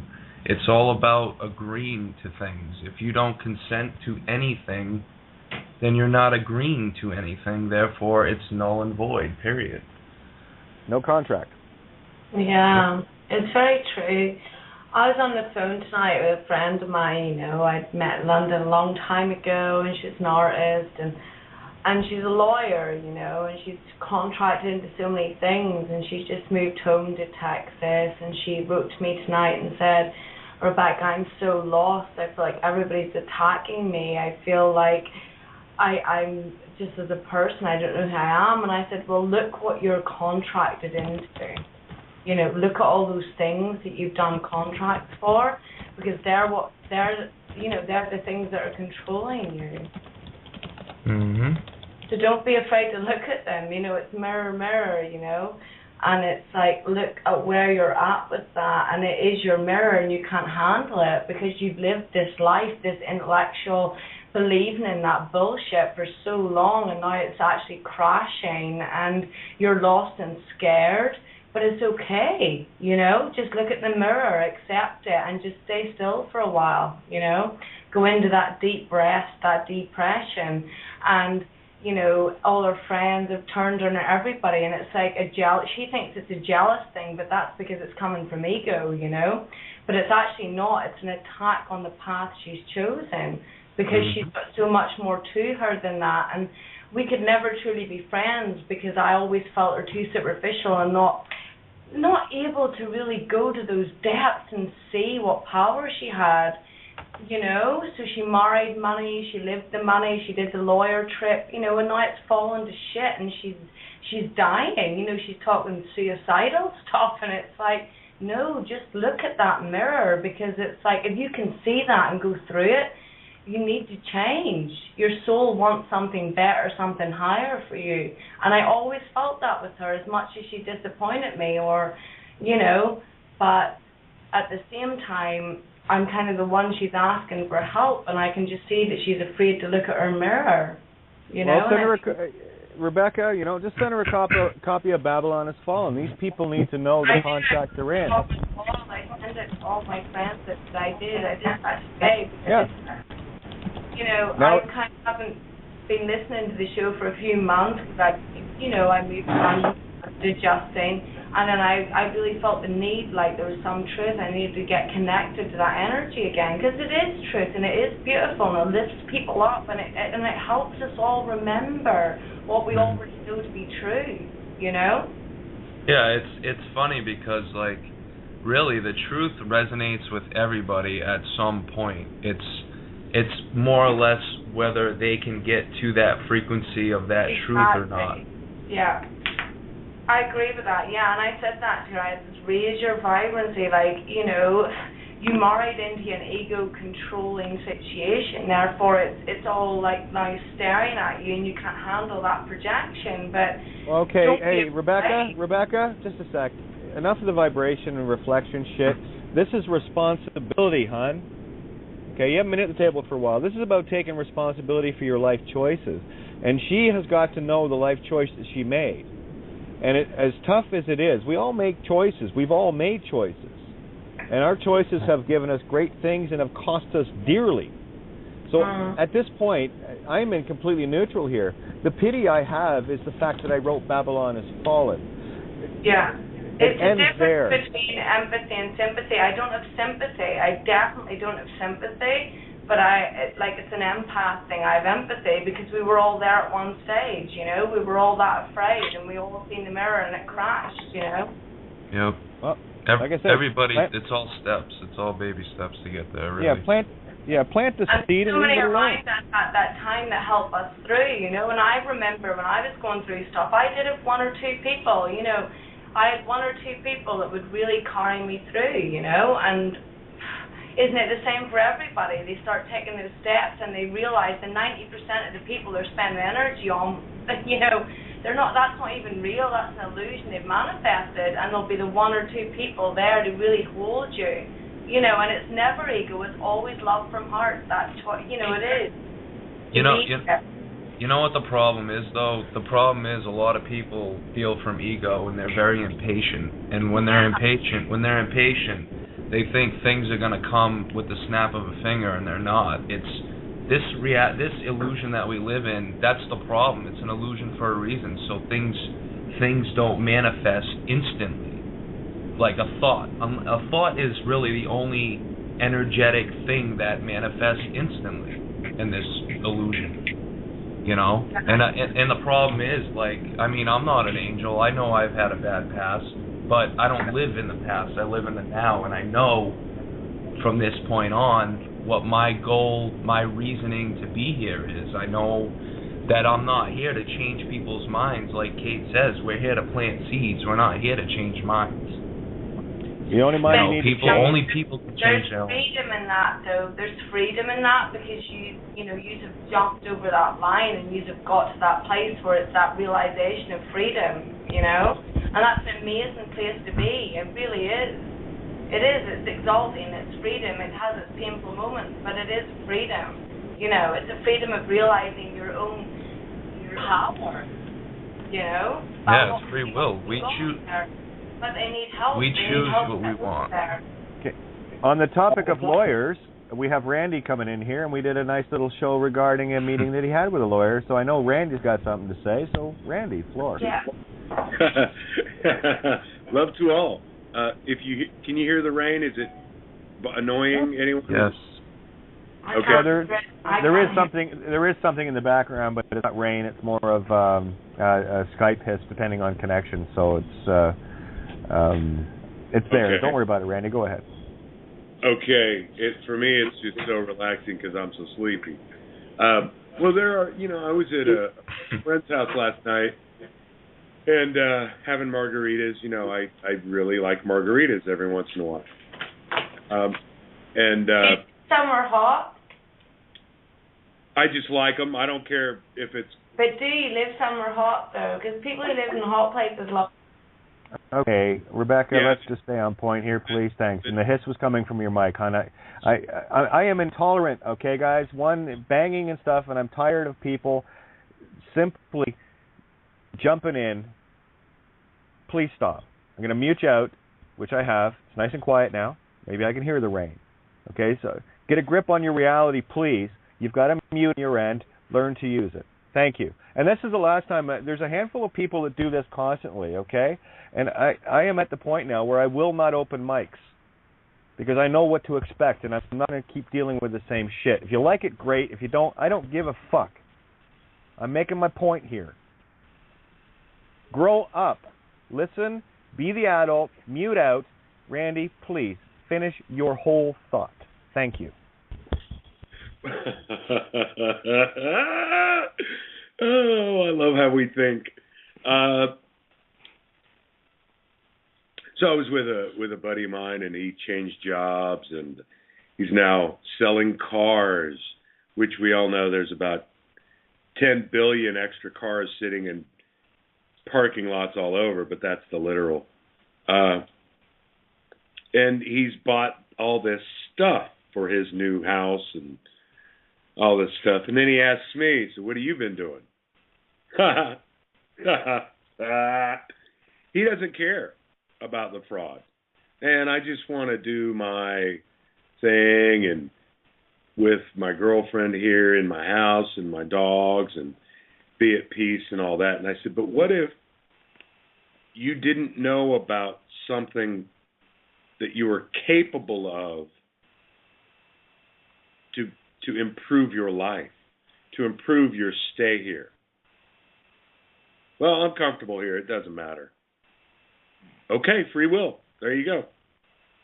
So it is that. It is also that we can drop those letters. That's wonderful. It's a great way because they don't know.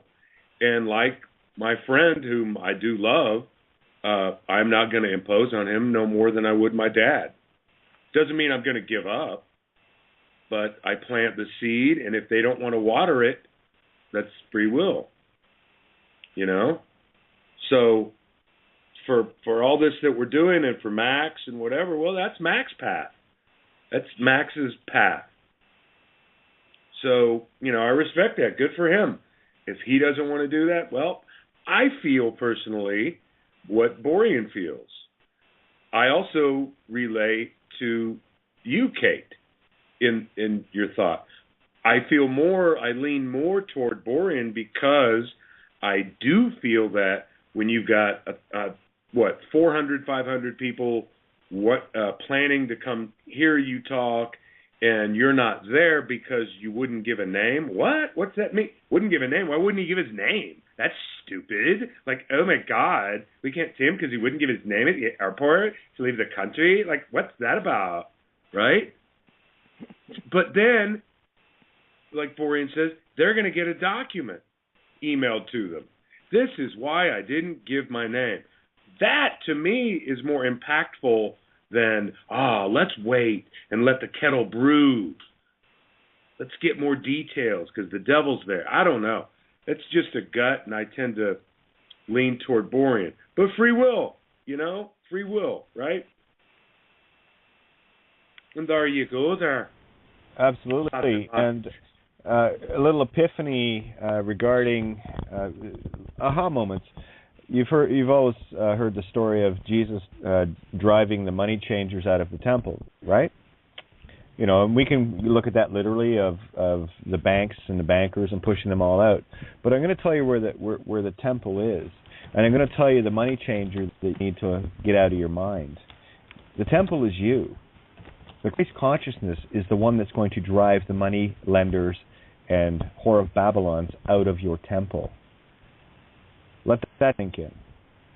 Remember, everything is a fractal allegory, and anything that you think in the physical sense is all effect.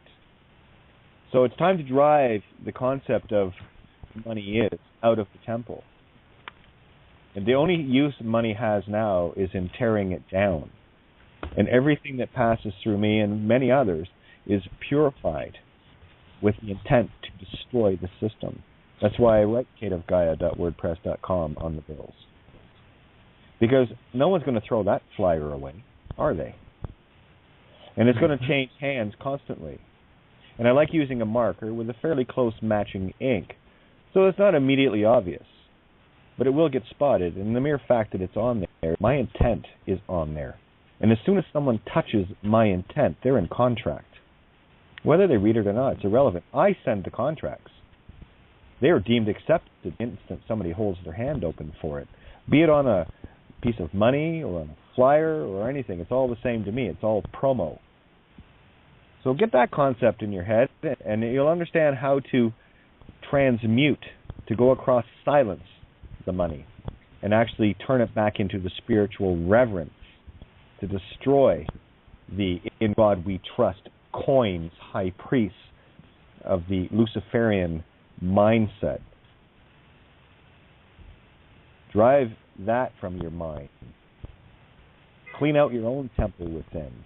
That's what these allegories are all about. This is about sorting you out. And only you can sort you.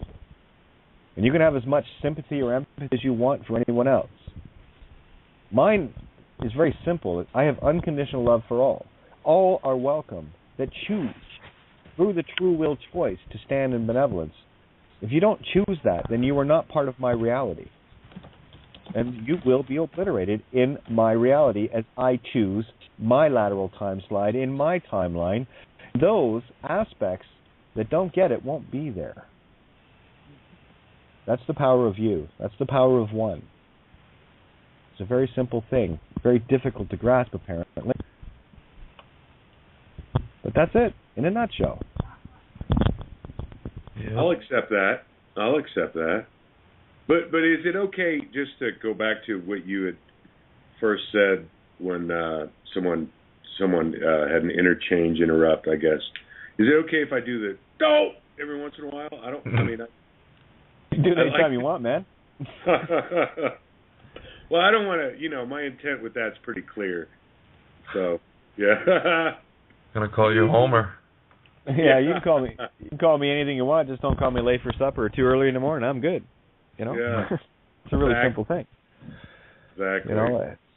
And again, guys, imagine, put yourself in my position as quote hostess unquote, whatever you want to call this, what I do, pushing buttons. Imagine you're on this side of the board, And you want to make sure that everyone is being heard clearly. And you want to make sure that everyone's getting a say. And you want to make sure that what is being shared is relevant to solution instead of just literal drama. Now put yourself in the position of knowing that there are a handful of numbers that you open that you're going to be dealing with a little bit or a lot of this. Background noise, whatever the case may be, known by one's actions. Okay, they don't like muting their mic, so I will do it for them. And after a while, after so many times of having something thrown in your face, and it's a lack of courtesy is all it is, and that's an ego thing that needs to be addressed with you. I wouldn't do that to you. Don't do it to me, please, or anybody else. Your voice is as important as mine, is as important as anyone else's at this table. And if you haven't got the decency and the courtesy to allow someone else to speak, what the fuck makes you think I'm going to let you? That's my zero tolerance. Okay?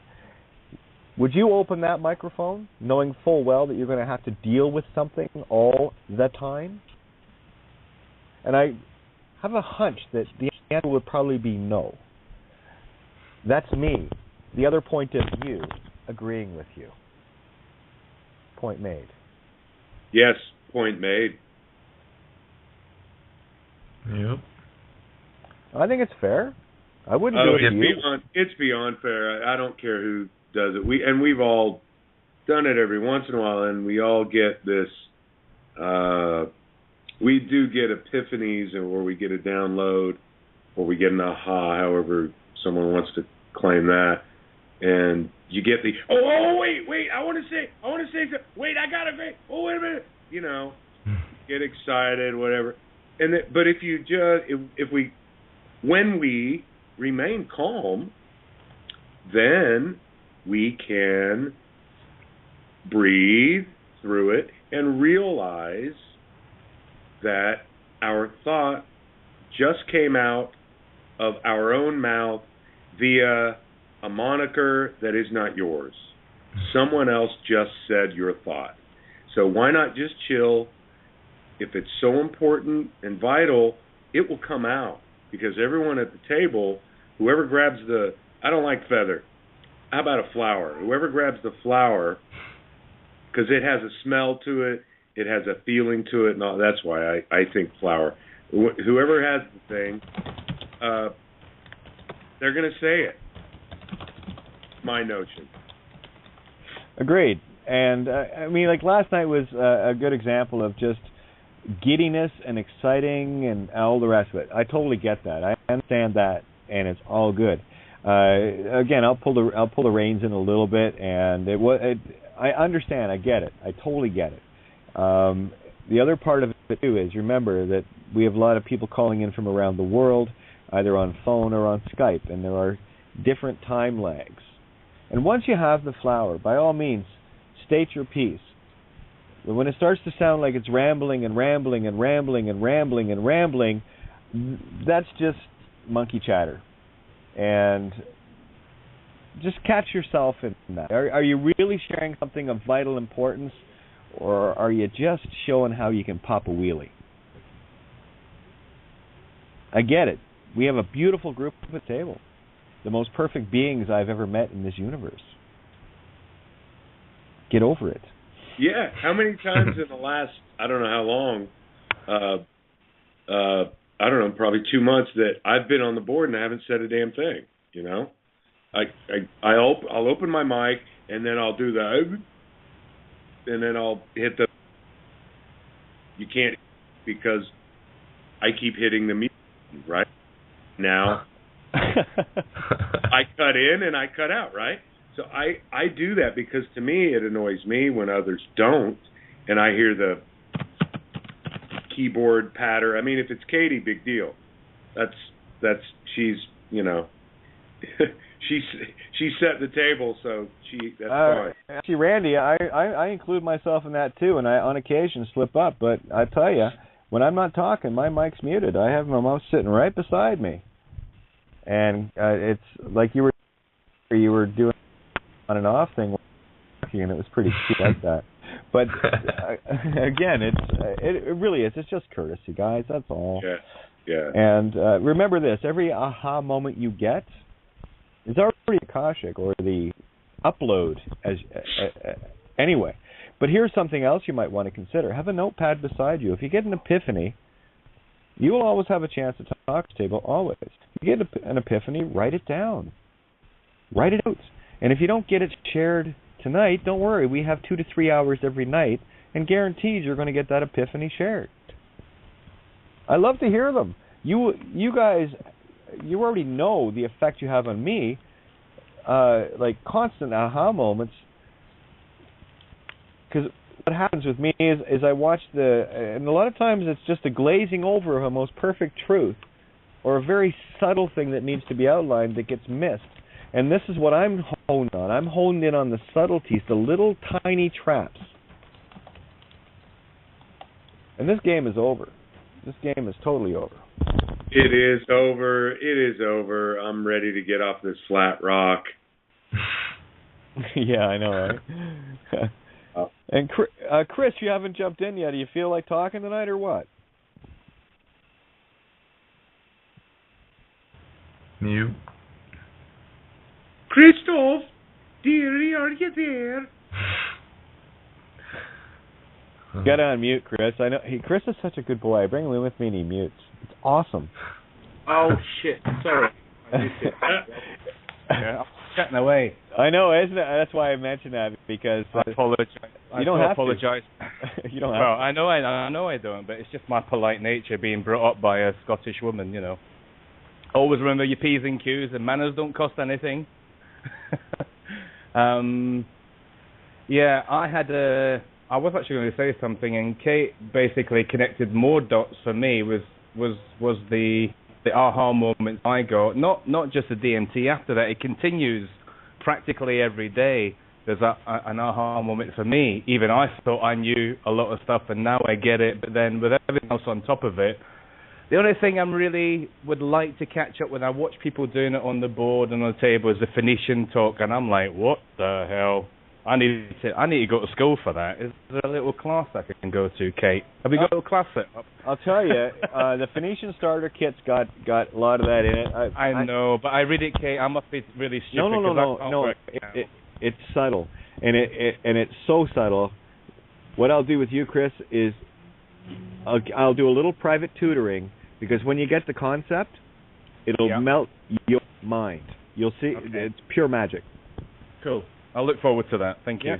No That's problem. all I'm asking. That's all I need. Apart from that, everybody, trust me, Kate is 100%. I concur that everything that Kate said, I've experienced also. So that's it. For me, that's it. Do you know why I love talking to you, Chris? Because every time I do, I can taste DMT. I'm not kidding, man. It's like, I'm talking to Chris, and that's the connection. It's friggin' awesome. Careful now. Well, I've just had the reason why I love living in Mexico, apart from the fact that the cops can be paid for, is that you get delivered a nice bag of green on a Friday night for 100 pesos, which is like £5. Bargain. I'm in heaven, mate. I'm in heaven. Perfect. So yeah, Borean, top man. All the guys, I listen to all the other show as well. I'm always listening, and it's great. And I'm really, really encouraged as well that all these people are coming more and more. In fact, now you have to pretty soon you'll have to book a place on the table. I can see us having to take bookings in the future. Just a joke. It's already going exponential. I mean, I remember the days where it was like, whoa, I hope I get 1 or 2 callers. Right. Oh, right. And I've got somebody hopefully on the case to get the Mexican Spanish one done, because the Spanish is different from Mexican Spanish from what I can make out. So I've got somebody who's interested, who knows Spanish very well, but is not confident to do the proper translation as you laid it out, but he knows somebody who can, so I'm in the process of getting that done, hopefully soon. Well, I'll do my best. It's awesome. Does he have a copy of the Spanish translation? We do have one of those already. Yeah, I think it's, but you can just send it to me again, and I'll forward it to him, and then we'll get it I'll get it printed out, and then hopefully somebody in the village who's a little bit more awake, Mexican, can correct it and make sure it comes across the right way, because I'm hopeless with languages, unfortunately. Well, it's the nuances of the languages and the dialects of the regions, just like accents change, dialects change. You know, so I totally get that. It's the concepts that need to be carried. You're absolutely right. Yep. So so I'm working on that, and everything is very hot. It's very humid. I'm not complaining, but I haven't worn a shirt for the last 3 weeks, so it doesn't go below 24 degrees even during the night.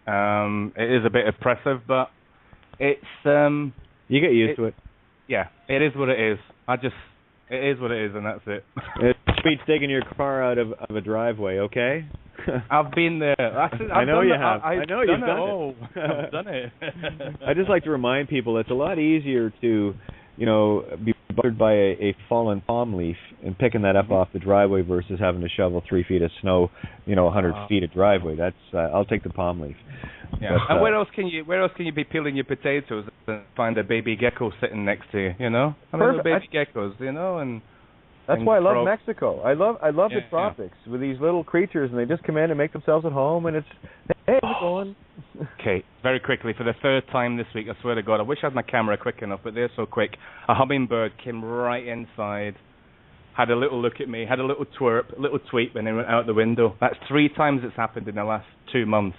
A hummingbird just flies in, has a little look around, chirps a bit, and goes out the window. I mean, it's so unbelievable. Magical. That's the energies, right? And by the way, just to give you an update, I was going to call you last night after. I know. It was just a little bit late because I did. Cool. I did a lot of centering. I sat up till 2. What's that? I sat up till 2. Oh, I could have called you then, but I wasn't sure how late you'd be up. No worries. But to let you know, it was.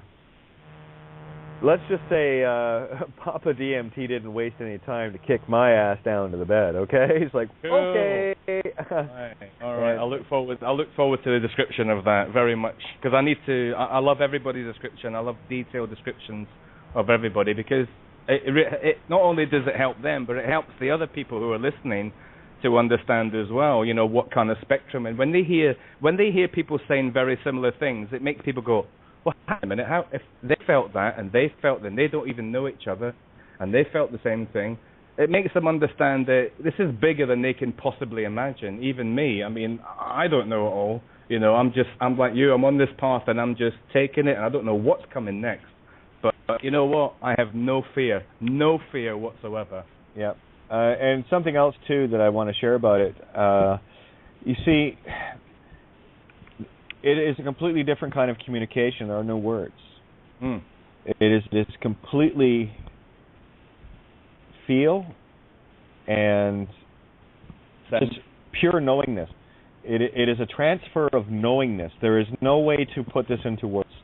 And as I was saying earlier, or I think last night when I was talking about it a little bit, I met a lot of entity, if you will, for lack of a better way to put it. And as we were talking, like human form, beautiful, incredible, and just I can't even describe it. And of course, a few of the cartoon faces and what have you. That's what there was a bit of that last night. So it was about pushing that past. But really, for me, it was incredibly intense. Well, for me last night it was like I felt like I was in a womb. Yes, you're getting close. Yeah, you're getting very close. Yeah, and just being held and listening to the breathing, completely separated from the whole notion of what the body is. Yeah, and just being there, listening to the breathing, and of course, when it was nice and quiet, listening to the clicking and the beautiful. I can't even describe it. It's communications, just at an incredible level, and you don't think, you just know. Yeah. Well, it's sound and vibration as well. I get very much the sense of the humming, the vibrations and the sound. You know, some people get that, some people don't get any sound at all, but I don't think it really matters. But once you understand the sound and sound frequencies and what you are, and that as you speak these words, shapes take place. Yes.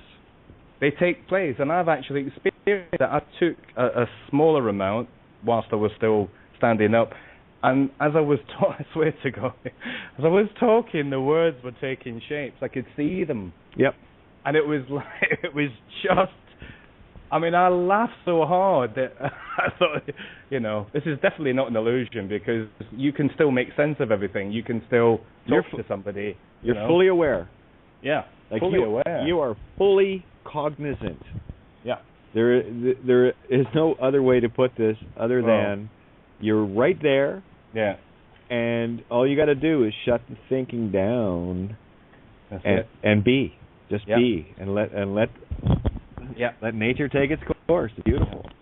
And that's why I understand now the importance of meditation and being still or being quiet. And you don't really need to meditate for half an hour every day. You can do 10-minute segments, and you can do it on the bus, you can do it on the train. I do it on the boat going over, when I go and do my shopping. It's a 30-minute boat ride, but I'll shut my eyes, and even though it's bobbing around, you can still go to a quiet space and be. That's the beauty of it as well. It doesn't have to be still and silent in the forest, although that is beautiful as well. You can actually meditate anywhere.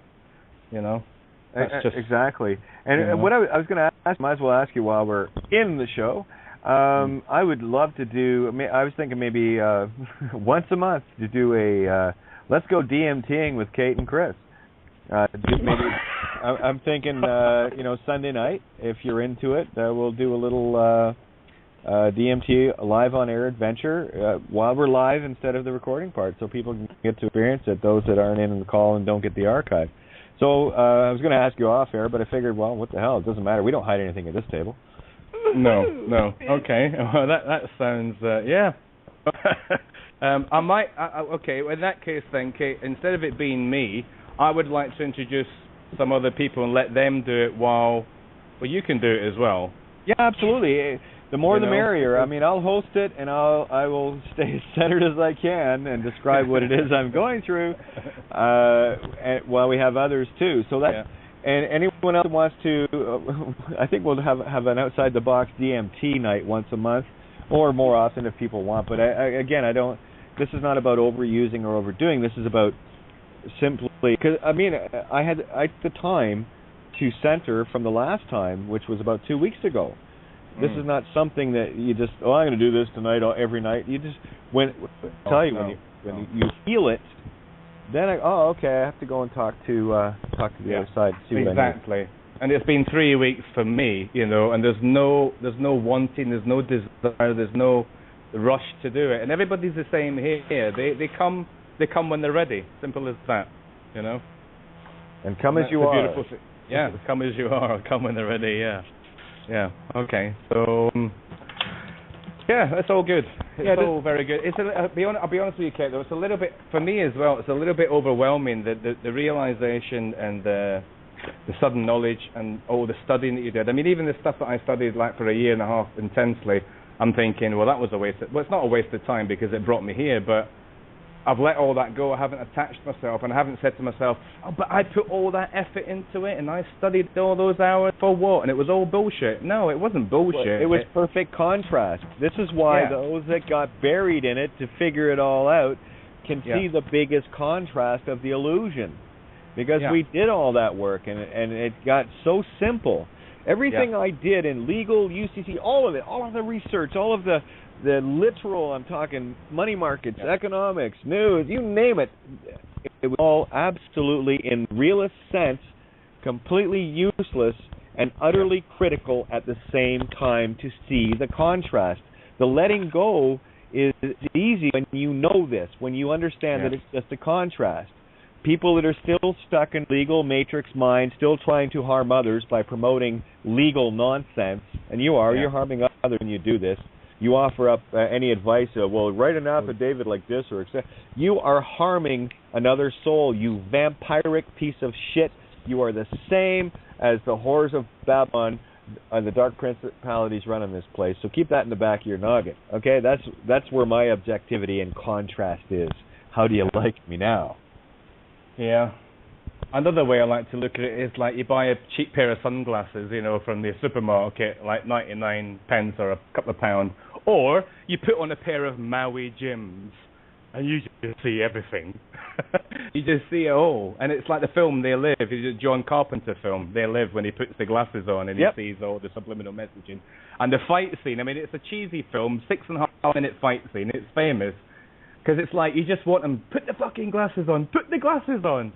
And this guy won't put them on until eventually he puts the glasses on and he sees exactly the same, and it's like the biggest penny ever to drops right in front of you. Do you know that's what happened to me? Biggest penny dropped, and that was it. There's no denying it. There's no going back. No matter what you do, there's no going back. Do you know what I love about that movie? Yeah.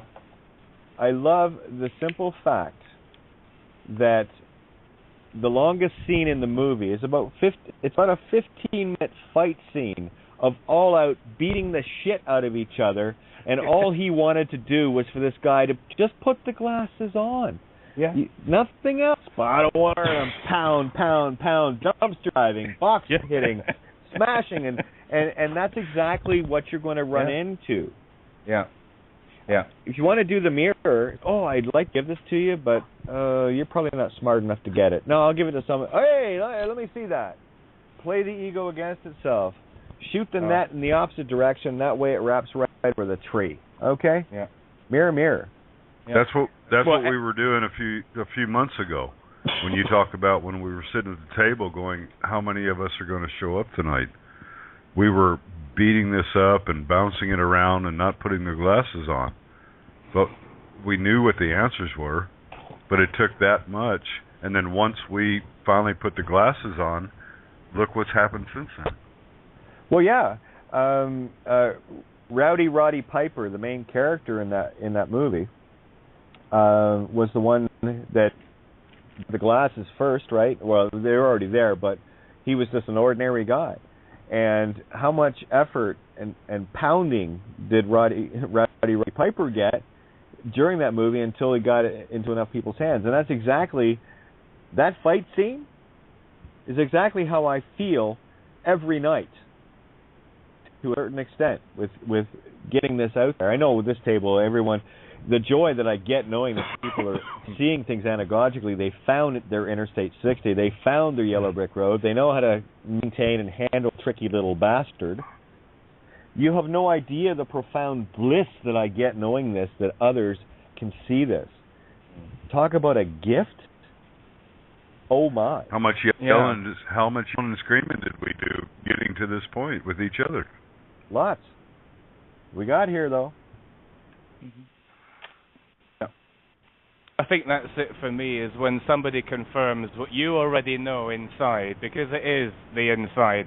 And most people fight against that, like in the film. They will go to any lengths, they will do whatever it takes not to face up to the truth of who they are. That's it. That's the toughest one, looking in the mirror. Yeah. You know? It's always about the inside. It's never about the outside. Yeah. True. Totally agree. Oh. All right, who else? Yeah, we're losing people here. Randy just dropped off. What do we got? 20 minutes left here. What do you guys want to finish up with tonight? I think we've pretty much beat this horse to death again. Yeah. Poor horsey. Well, then I'll bring out what I brought to you on in your room, because I walked out and then I came back, and because I just love you guys so much, and you know that what I said the other night or last night or whatever. Oh, I love you too, Randy, you little son of a bitch. You didn't drop off, did you? Had a little Miss Doubtfire going there. But you know, it's all. Now I know who's on the 661 number. Okay, tricky bastard. Yeah. But you know, we were talking about how the connection with the earth and the sun and the cycles that are changing with the plants, and my wife and I moved to this new old farm that we're at last fall, and there's an old apple tree out there, and the lady died 3 years ago, whatever, but she, you know, it's just waiting to see what came up this spring, you know, what kind of things she had planted around. And this old apple tree, they said, well, it don't produce anymore. There was only 2 apples on it last year, and nothing's been pruned, and you know, all the cycles are changing anyway, I know. So anyway, I'm out there today, and I'm mowing the grass, and I look up there, and there's this, in the apple tree, there's about 100 apples at least on this apple tree, little apples growing. And there's these beautiful wisteria vines growing up through the apple tree blooming out these gorgeous lavender blooms that wisteria does. And, Mother Nature is doing her thing. So whenever you're tired of the crap and whenever you're tired of the corporate shit, just walk out into her because she's doing miraculous things right now. Mm-hmm. Indeedly do. She's raising them frequencies. Or lowering them. Or that, yeah. Oh, here, I just had a question from Max. Is there a video version of the Babylon Has Fallen info without all the uncomfortable noise? Yes, we do have one with no sound. I want to embed it to the Crow House, but that's just way too uncomfortable and distracting for people to be able to truly take in the information. Agreed. Yep, we have one.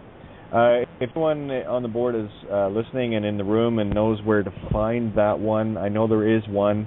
It would be greatly appreciated, and the link would be great so I can get it to Max. So there you go. Front page, babies. Is that the 7-minute one? 7 minute and 6 second without the sound. I know there was one that was done without sound. I'm not sure if I saved the link or not. I've had so many different videos. I'm trying to save the links in my favorites, and there's just been so many, and I just get overwhelmed. I think Clarity posted it in one of the rooms not too long ago. I think. Okay. I'm not sure. That would be great. Yeah, well, I'll get that to Max. I'll just let him know that there is Lighthouse. No sound in Babylon Fallen. Thank you, Maria. Look at you go, you goddess. Of course you are. No, that one's only 222. Hold on. Oh, all right. Mm-hmm. Look at you go. Close enough. Somebody's going to find it. Guaranteed. I think he wants it for the front page so that it's there and it's active without any sound going on. That's because he's putting it on the website. So I get what he's doing. So it will I got the play. one 7 minutes and 8 seconds. And then there's one that's 222. Is that the one? Okay, I've got the 7 minute 8 second. I'm sending it to you right now, Kate. Thank you. If I can find Skype, what the fuck happened to Skype? I just fucking inorganic technology, fucking goddamn bullshit, man. Yeah. There you go. That's the 7 minute and 8 second one right there in your page. Okay, so I'm just going to just want to make sure there's no sound on it because that's all I was concerned about. Wow, there's a lot of Babylon Has Fallen. Yeah. A lot. Okay. There's a whole lot. You got to put in Kate of Gaia, and then yours comes up. There you go. Oh, it's right at the top. The one came up. I just want to make sure that. Oh, hang on. Oh yeah, this one's got sound. Okay. I just put it in your box. I just had about a 15-minute conversation with my dad about today's earlier transmission. Beautiful. It's really good because for the longest time, a lot of people was like, I'm too old to learn. I'm too old to change my stripes. And I'm like, no, you ain't. We're never. Michael, you're blessed to have your father to talk to about this, and I just give all my good-heartedness to you for that. How old is your dad? Dad's 78. Oh, fantastic! Your mom and dad sound so young. So that's the sign of the heart. So yeah, your dad is definitely not too old. They're at the age of wisdom. Yeah. Okay. Yeah.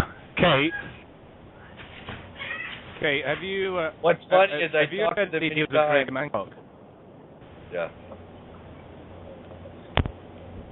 Sorry guys, disconnected my mic there. I didn't see you. Yeah, it's okay. It's good. This one has the one that Sarah posted has got it's spoken. I guess I'll have to just strip the audio and get him a copy of it. So, but I know there was someone had put one up without any sound at all. Yeah, there's the last one that Maria just posted is only 222 and it's got no sound. Oh, okay. Is that so one? that is in the lighthouse. Yeah.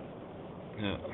Okay, that's I did see the 2:22 one, and where is it? There it is. Repeat. The audio one is only 2 minutes and 22 seconds. Oh wait, the other one. Where was it? Is this for Max? That's the one you mean. Yeah, this is for Max Igan for the Crow House site copy selection. I'm just going to double check to make sure this is the right one. Yeah, it is. Just right, fixed it. There's no audio. See, look at that. At the table, teamworking to get the word out. How do you like this, guys? This is the shit I'm talking about. Friggin' love this. Now, nice. I'm just going to... I don't hear... Oh, no audio. That's the one. Thank you very much. Love you. Okay, see, he's already thinking about it. Took him one day.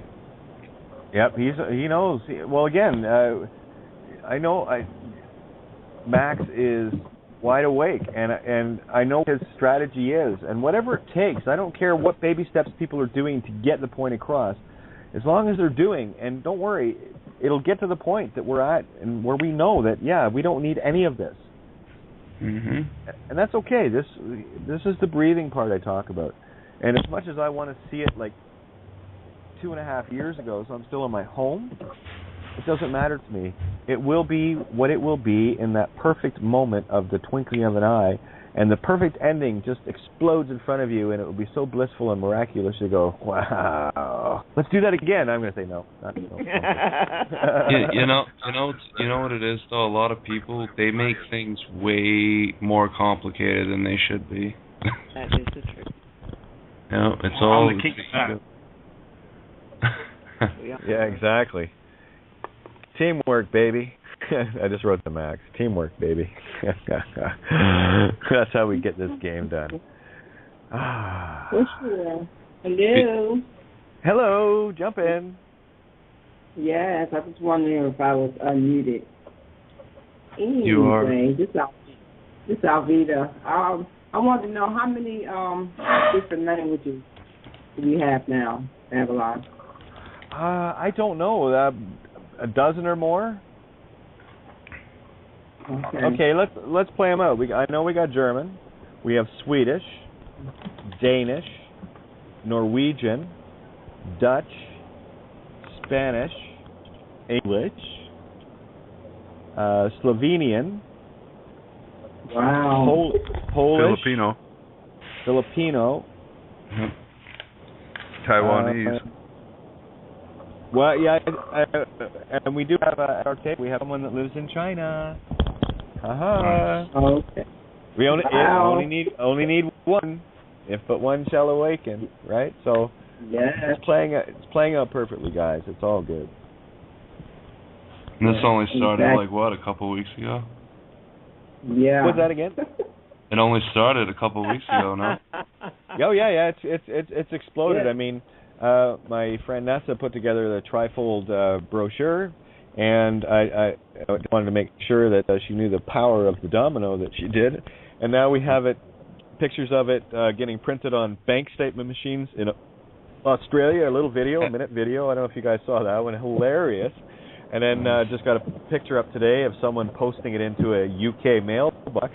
And I know it's went all through the States. So look at the power of, okay, I think I'm going to put together a trifold. Now remember this, I want to share this, because my intent over 4 years ago was to be able to take everything I learned and put it into one sheet of paper, one ring to rule them all. And when I wrote Babylon Has Fallen, it was laid out in, I think, 2 pages with the font that I was using. And lo and behold, NASA takes it upon herself to put it all into one document, and there it is. And there's the joke of it all. The one document, I didn't even have to do. Consciousness did it in the form of NASA. It's perfect. So there it is, 4.5 years of work. Kate's been saying, 1 page. As Kate's been saying, it's been going exponentially. We were arguing at the table with each other a year ago, and now look what's happening. My God, it's an explosive. No, it's implosive. Yeah, no stopping this runaway train, babies. Woo-hoo! All aboard, getting aboard. Don't be left at the station. It all makes sense. That's the funny part.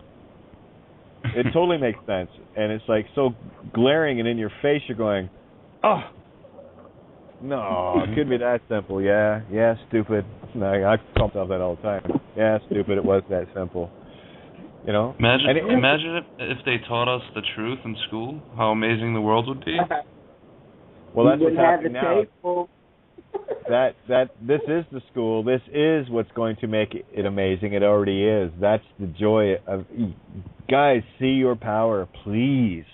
Look at you. You are the razor edge of the cutting edge of consciousness. Yes, it is you that is changing the world. It is you that is changing consciousness. How does that feel? Great. You're right, and I will do everything in my power to prove you right every single time, because I know you are. You always were. We just got kind of told that, you know, oh, wait a minute, doubt yourself for 5 minutes. Piscean age. Enough of that. Yes, please. Well, it's like the Aquarius water bearer, right? Water is truth, bearer, to make bear or to reveal. We are the Aquarian truth revealers. That's what we're here to do. When you enter the age of Aquarius, it's because you are one of truth revealed. You're the one that is lifting the veil for others. And it's as simple as you get it, good, you're in full power mode with your intent. Go out and just plant the seeds, because everything, you take one, this is the joy of this, you understand the concepts and the power of the simplicity of Babylon Has Fallen. Every time you hand that to someone, that is a pure intent contract in consciousness by your actions who are known. Consciousness, or the all mind, knows all, no hiding here. Hey, Kate, when was the last, do you know when the last age of Aquarius was? Hasn't happened yet. Yeah, this is it. I think this is the first one. Oh, shit. This is it. And I before we roll out here, I just want to throw this out there, and then I'll shut up and leave. I know Kate does not do pedestals and all that, and I do understand all that. But I will say this: through the tumultuous times that we have gone through this last part of the saga, I give all of my love to you, Kate, because you have that miming, coordinating spirits that have kept this thing going, because it has been fucking tumultuous over the last couple of years. And every night you stay here and you stand your post, and through all of the hell and all of the open mics and all of the feeble mimics of our minds, you hold it together in such a great, wonderful fashion. And it's not a pedestal, but it's saying Ashiwa to the ability that you have, the glue that has held this table together. And from all of my great ego that this Aries, great, wonderful, know-it-all person has, I give all to you as knowing more than I do. And I just thank you so much for holding this together through all of this turmoil. Well, it wouldn't be much fun having a party at the beach if there was no one there, so I'm being completely selfish in it. I just want some people at the beach to hang out with, that's all. Stubborn Irish bitch. I just see the end game, and it's like, who wants to party? I'll bring the beach balls. Fully severed, no less. I'll bring the wine. The truth, baby. Alvita is bringing the truth. Gotta love her, eh? Huh? Look at that. Well done, Alvita. Make sure there's some tequila there and with some lemon, limes, and salt, because that's where I'll be sitting. I'll be hanging out with Randy in Margaritaville. Oh, I'm with cheap vodka people myself. I'm with my dad. Drinking the nectar. We do love you. Absolutely. Well, we make a pretty mean margarita here, you know, guys, so you're all welcome. Oh, no. There is not a margarita on this planet that touches the Mexican margaritas, baby. I'm telling you. I've been there, and I lived on those things along with Corona. They're a 3-course meal down there, baby. You get all the nutrients, you know. What a great excuse to up your vitamin C. You want me to eat fruit? No problem. Give me some limes and lemons and a bottle of tequila. I'll eat all day long. No problem. I like fruit in my drink. Oh, you see, then this is it.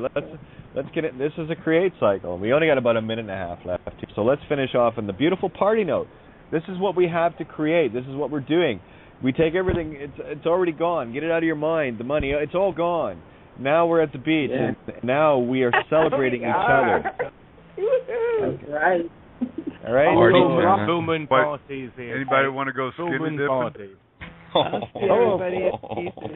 Yeah, I got a little business to take care of first before I do that shit. But anyway, okay. But I'm in.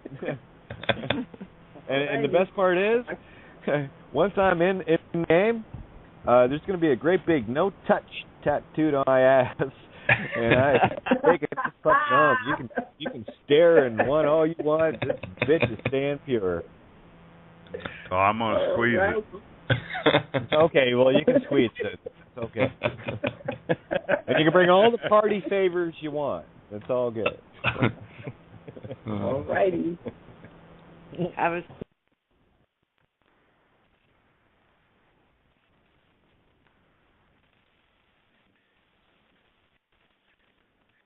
And nothing can harm you. You may have a little test here and there, but you stand in that truth. That shield is impenetrable. And we have peeled back all the layers. So where it was impenetrable with more challenges, say, a year or so ago, it is effortless now. I'm not sure how many constant victories with this truth that I have to share before people go, well, maybe Kate's right. I don't need to be right. I just know what is.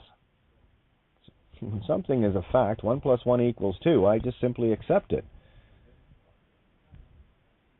You start to get a measure of how programmed you are, and this is where you really start to separate yourself from the ego, the thinking mind. You shouldn't be thinking at all. This is a feeling game. It's like my little walk with Dr. Dimitri last night after the show, and prior to it. You're not hearing words.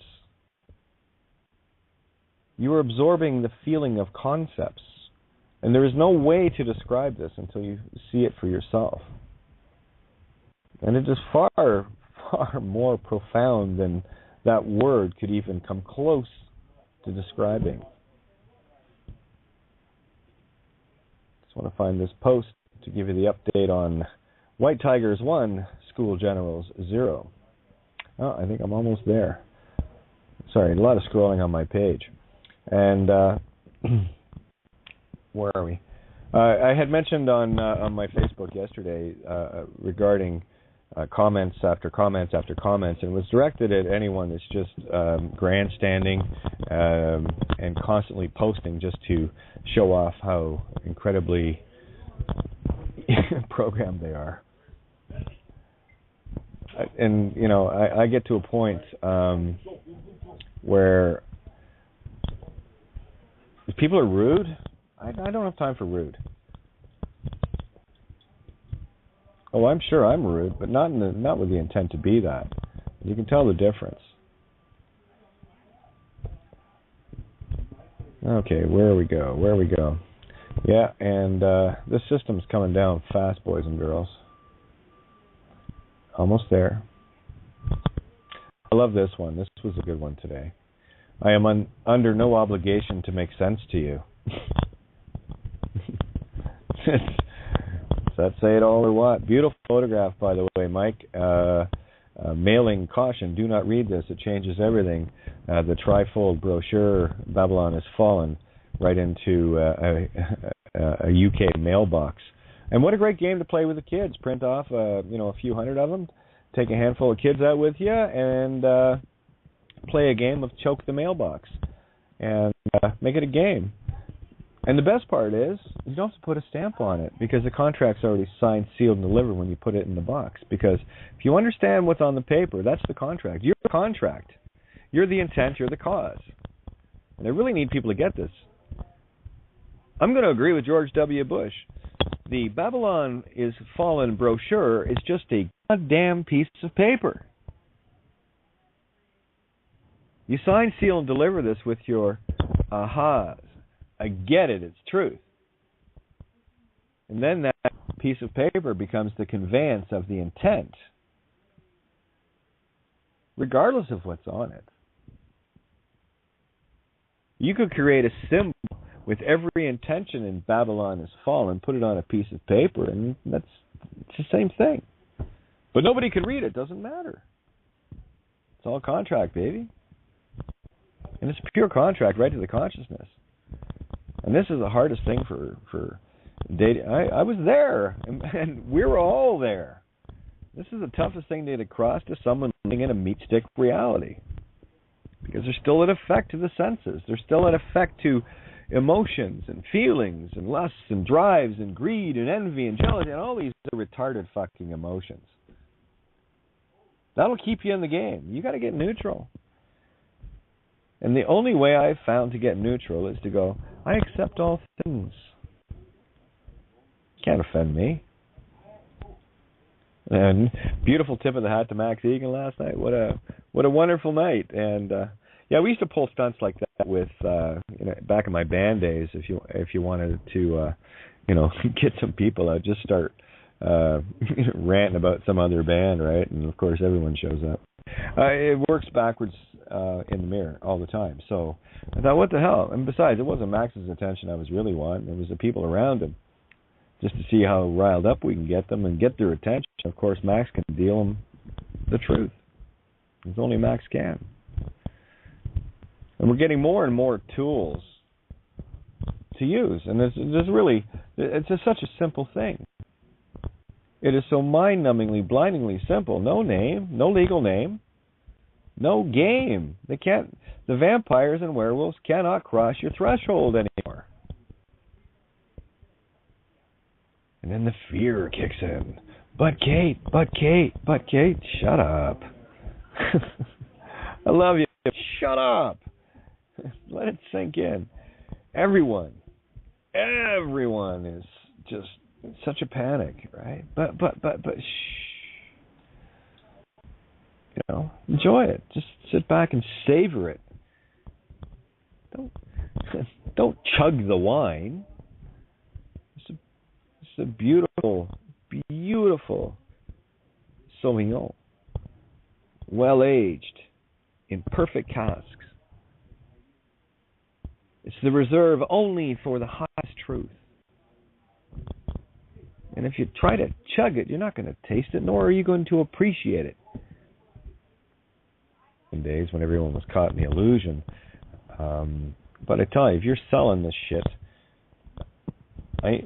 sorry, it's Snake, we're not buying. And you can have all the experiences you want. Remember, I did work with Kevin Annett for quite a few years. As a matter of fact, when the ITCS site opened on June 15th, 2010, I remember it because it's my birthday, right? Sue, my ex-partner, and I were the official communications because we were the only radio station left actually where Kevin could come on and talk about the genocide.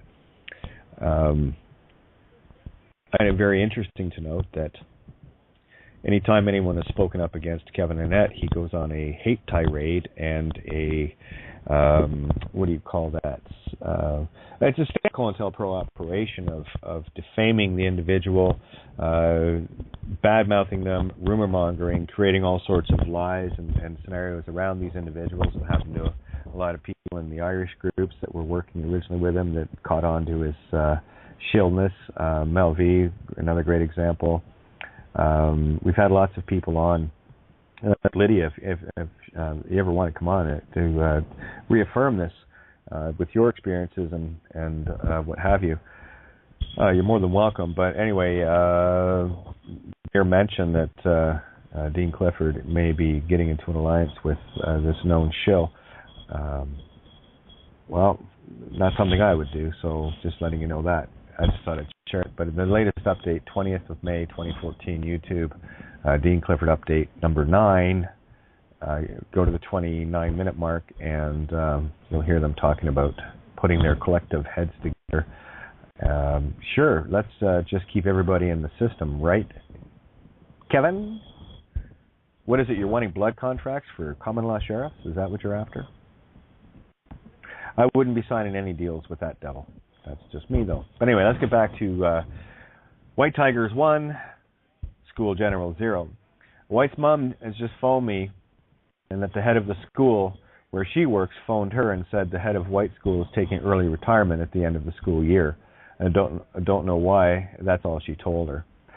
Isn't that interesting? A meeting on Monday, retiring on Friday, and the school year ends, what, 3, maybe a little more than 3 weeks? So don't tell me that a 7-year-old doesn't have an impact, because you have it. From saying, oh, why do I need to come to school when I can just Google everything I need to know, which is true, to the headmistress of the school within 3 weeks later quitting. And my hope is that it's because she took the time to actually have a look at what's going on within the system.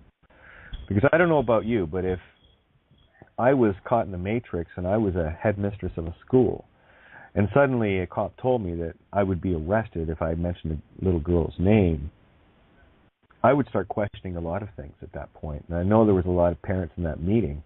And I'm not talking just about the parents of the children in White's class. I'm talking about all the parents in the school. So if you can have a look at how powerful White's domino is, that little angel pushed the domino over, and there are going to be millions, if not hundreds of millions of dominoes to fall as a result of her one action.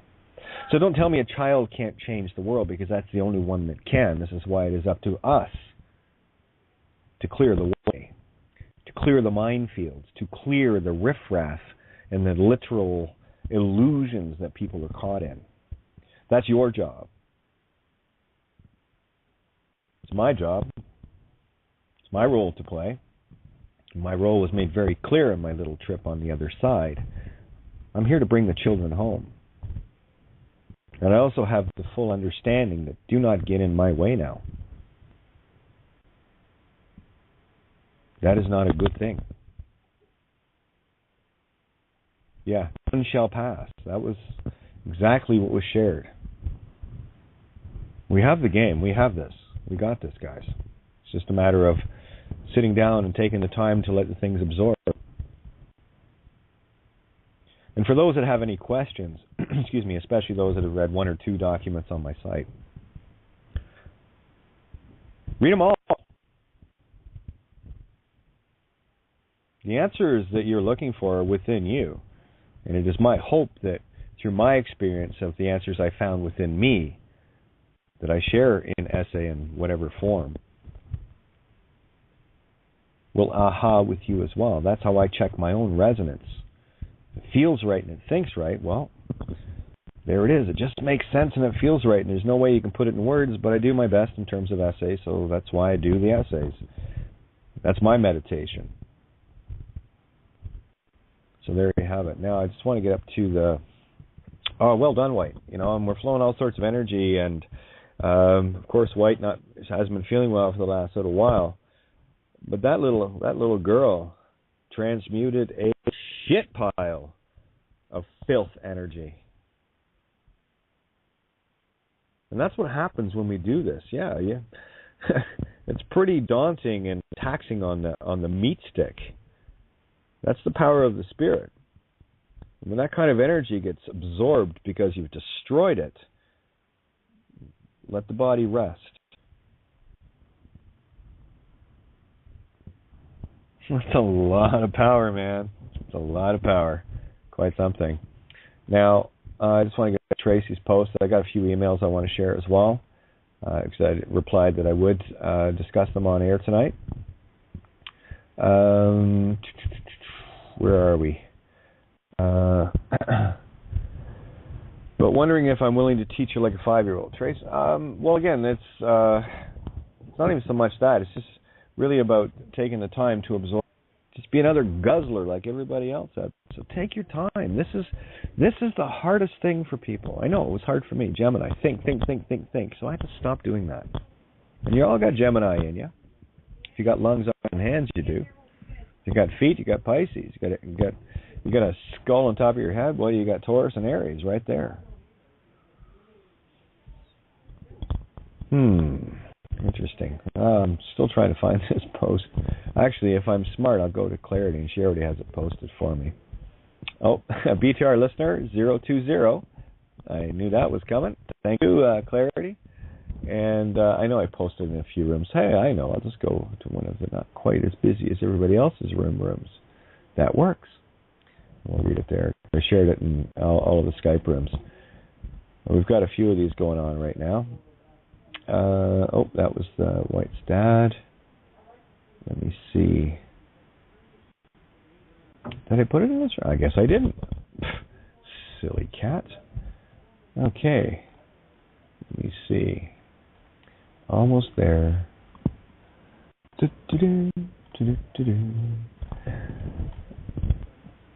Yeah, I just want to give it out in Wayne's words.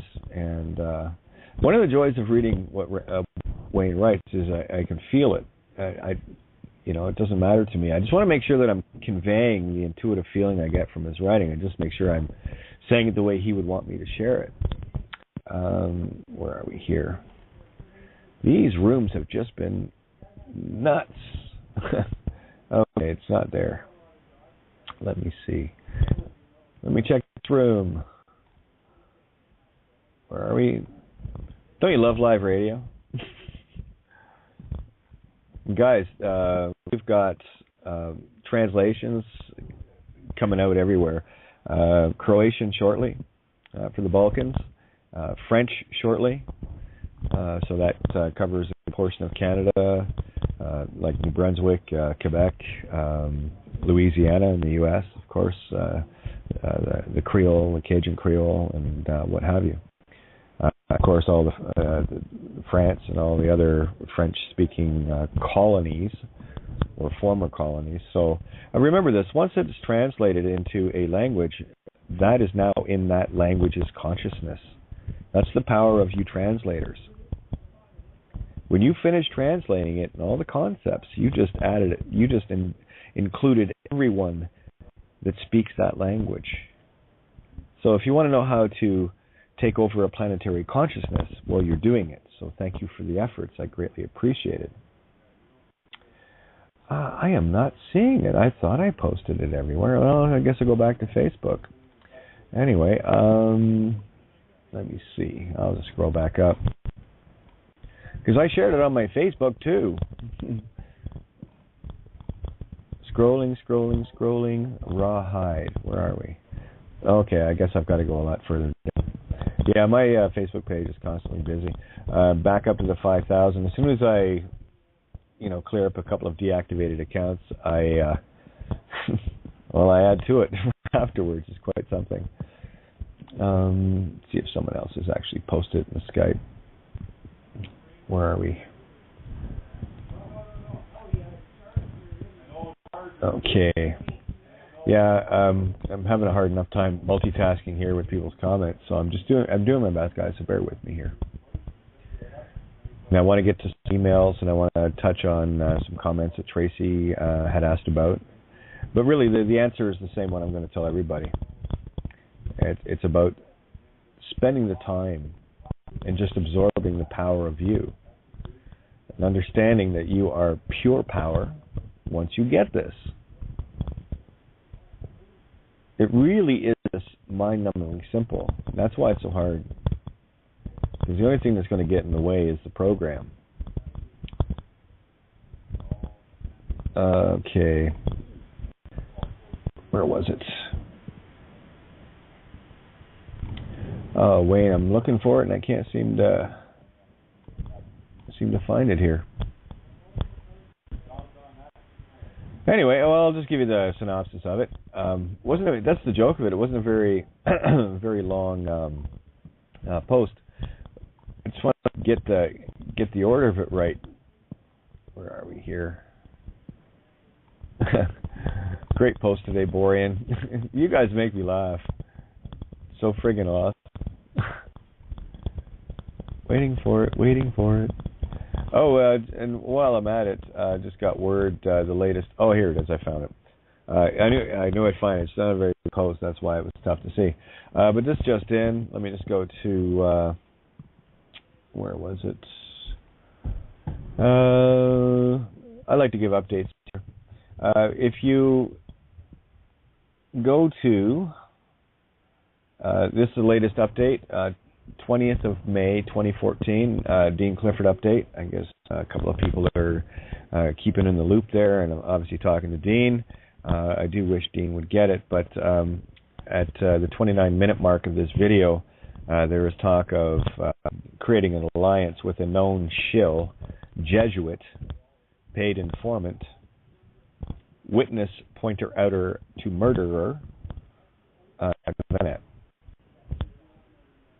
I really wish and hope that I am desperately wrong on this guy, but my heart's just telling me what it's telling me, and I've talked to too many people that have been in that same auric field, and again, a big call out to all of you transhumanists that are stuck in the literal illusion, more deceivers. The list of those goes on, and I know that I've had Alfred Lambermont Weaver, Laura Eisenhower on the shows a few times, and of course is back in our literal fictions. I want to make this very clear because there's such a subtle line here. It's all about intention, and anyone that is still in the clawing up someone else's back to get ahead is actually a vampire feeding on others, right? Money comes off the birth certificate, which is a soul contract energized by the soul itself, giving the dark principality something to print into the illusional, fictional, material world. If you can envision a single United States Federal Reserve note, not consciousness, not E, so don't be naughty. If you can envision it being 7.3 billion points of light, that's what it is. And you're trading in the souls of others until you understand fully what it is, change your intention to destroy it. You see, everything that passes through me now is transmuted into pure vampiric poison. Transmutation, knowing full well what it is and what it represents, treat it with the reverence and purity far beyond a piece of paper or, currently in Canada, plastic that you think it is. Now, these bankers and wankers and religio-cosis chosenitis dark principalities do not create money out of thin air. They create it from your soul, your ether, your pure divine feminine creative essence. And what's happened is humanity has been trained to be very good at vampiring humanity. Got to tell you, the movie Daybreakers, I didn't hesitate. I like to wait until the moment hits me to watch things. It has to feel, right? I have to feel it. And it's like writing songs. I can't just sit down and write a song. If it hits me, I sit down, like essays. I cannot sit down and force an essay. So that's pointless because that's go. The ego has to be gotten under control, the impatience, and it's not a big deal now. It used to be. But now it's like, well, it'll hit me when it hits me, and I accept all things, and I'm good with that. And I forget exactly where I was going here, but the point being, Daybreakers. Yeah, finding my moment, feeling my moment to watch it. And I watched it last night. And by far, it is probably the most perfect allegorical, anagogic description of humanity right now. And lovely to note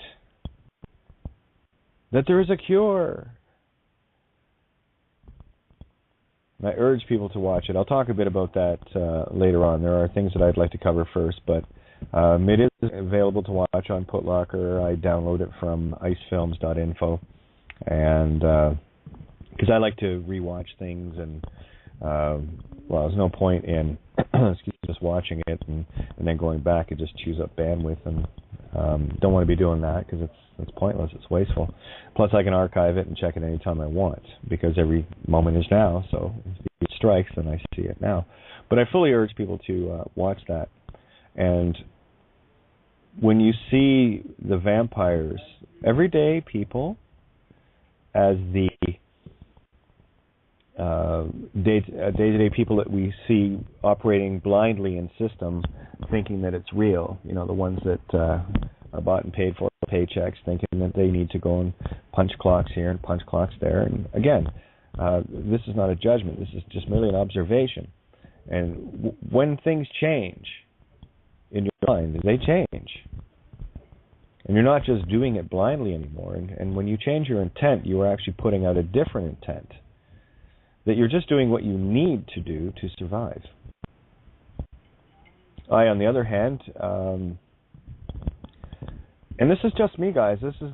I'm just telling you my experience and my choices, and how I chose to stand. I made my own commitment to me that once truth is discovered, regardless of how painful it is, regardless of the potential of what could happen by standing it, especially alone, I chose to stand in it.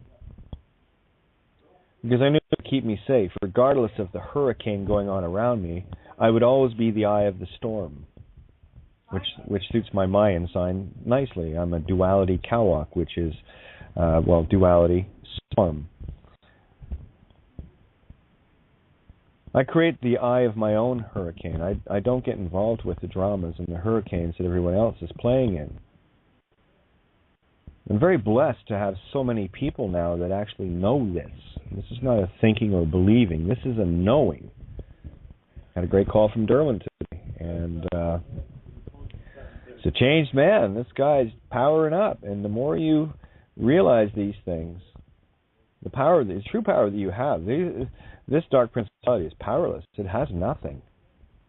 It is completely and solely dependent upon duping you into being able to feed off you through the legal name.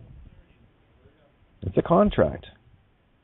I've covered it many times. I'm not going to get into it. If you still haven't got it by now, just keep reading Babylon is Fallen until it sinks in.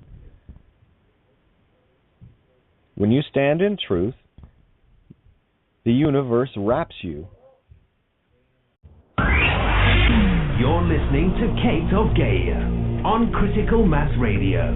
The game is up. Now, it's our turn.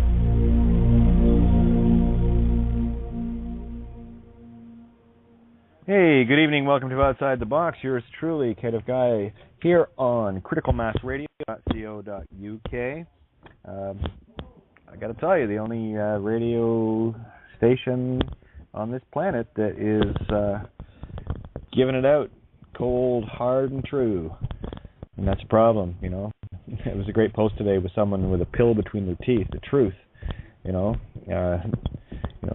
just too hard to swallow for some, and that's okay. But as soon as you get it, you realize that why didn't I do that in the first place? But you see, that's part of the game of awakening self.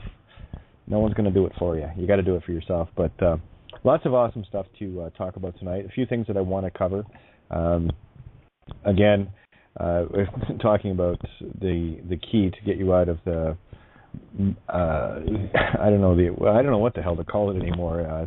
This fictional literal reality that everyone is so bogged down in, caught in the matrix of dramas in all shapes, ways, and forms.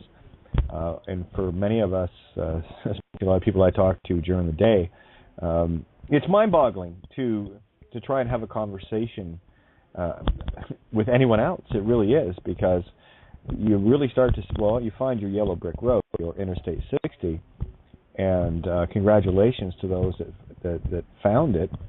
And you're starting to understand now just how tricky this is to explain, because you might have tried to explain it to a few people, only to have them caught up in the literal realities, still thinking in terms of systems, still thinking in terms of legal, still thinking in terms of identification and all the rest of these false realities. These are the false idols. These are the deceivers.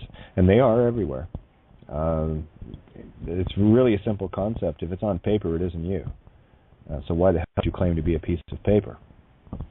And I have just beaten this horse of Babylon to death, and I'll keep going. It's not frustrating. It hasn't been frustrating for a long time. I like to dramatize it on occasion just to let people, it speaks to egos that way. Sometimes it needs that little emotional trigger to carry it across. But the reality that we have is, your soul is at stake here, literally. And the longer you wait to accept the truth, there's nothing I can really say or do. I mean, the truth is there. It is right staring you in the face, and it is so blindingly simple. Literalists will have a nearly impossible time getting it. And it is very frustrating for, I know, many of you to try to explain this, because there really is no way to explain it, and I have spent countless hours coming at this from so many different angles to see if I could actually make it easier. And I know from different perspectives of people, obviously coming at it from so many angles, it triggers with other points of view, other versions of me as you.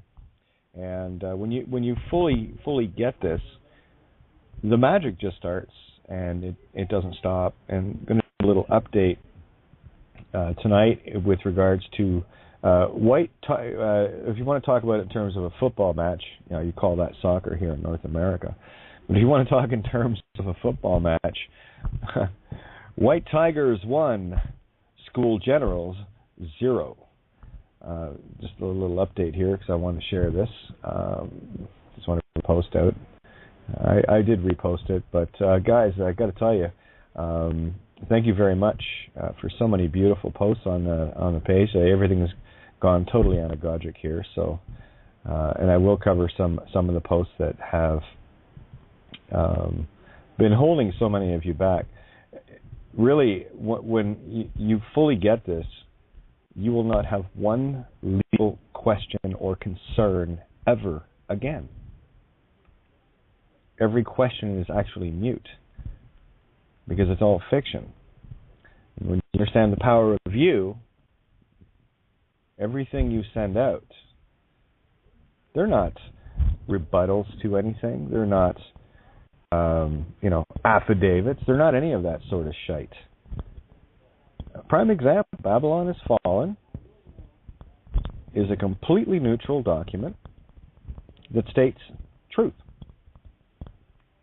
And if you read it and grasp the aha moments, well, now that's your intention powering up. And it shows in the physical effect of a piece of paper. So you really have to separate yourself from the physical in this. I know it's difficult. You've been walking around in a meat stick that you think is you. It's not. Oil and water do not mix. Spirit and matter do not mix. They operate side by side. And ne'er the two will ever touch.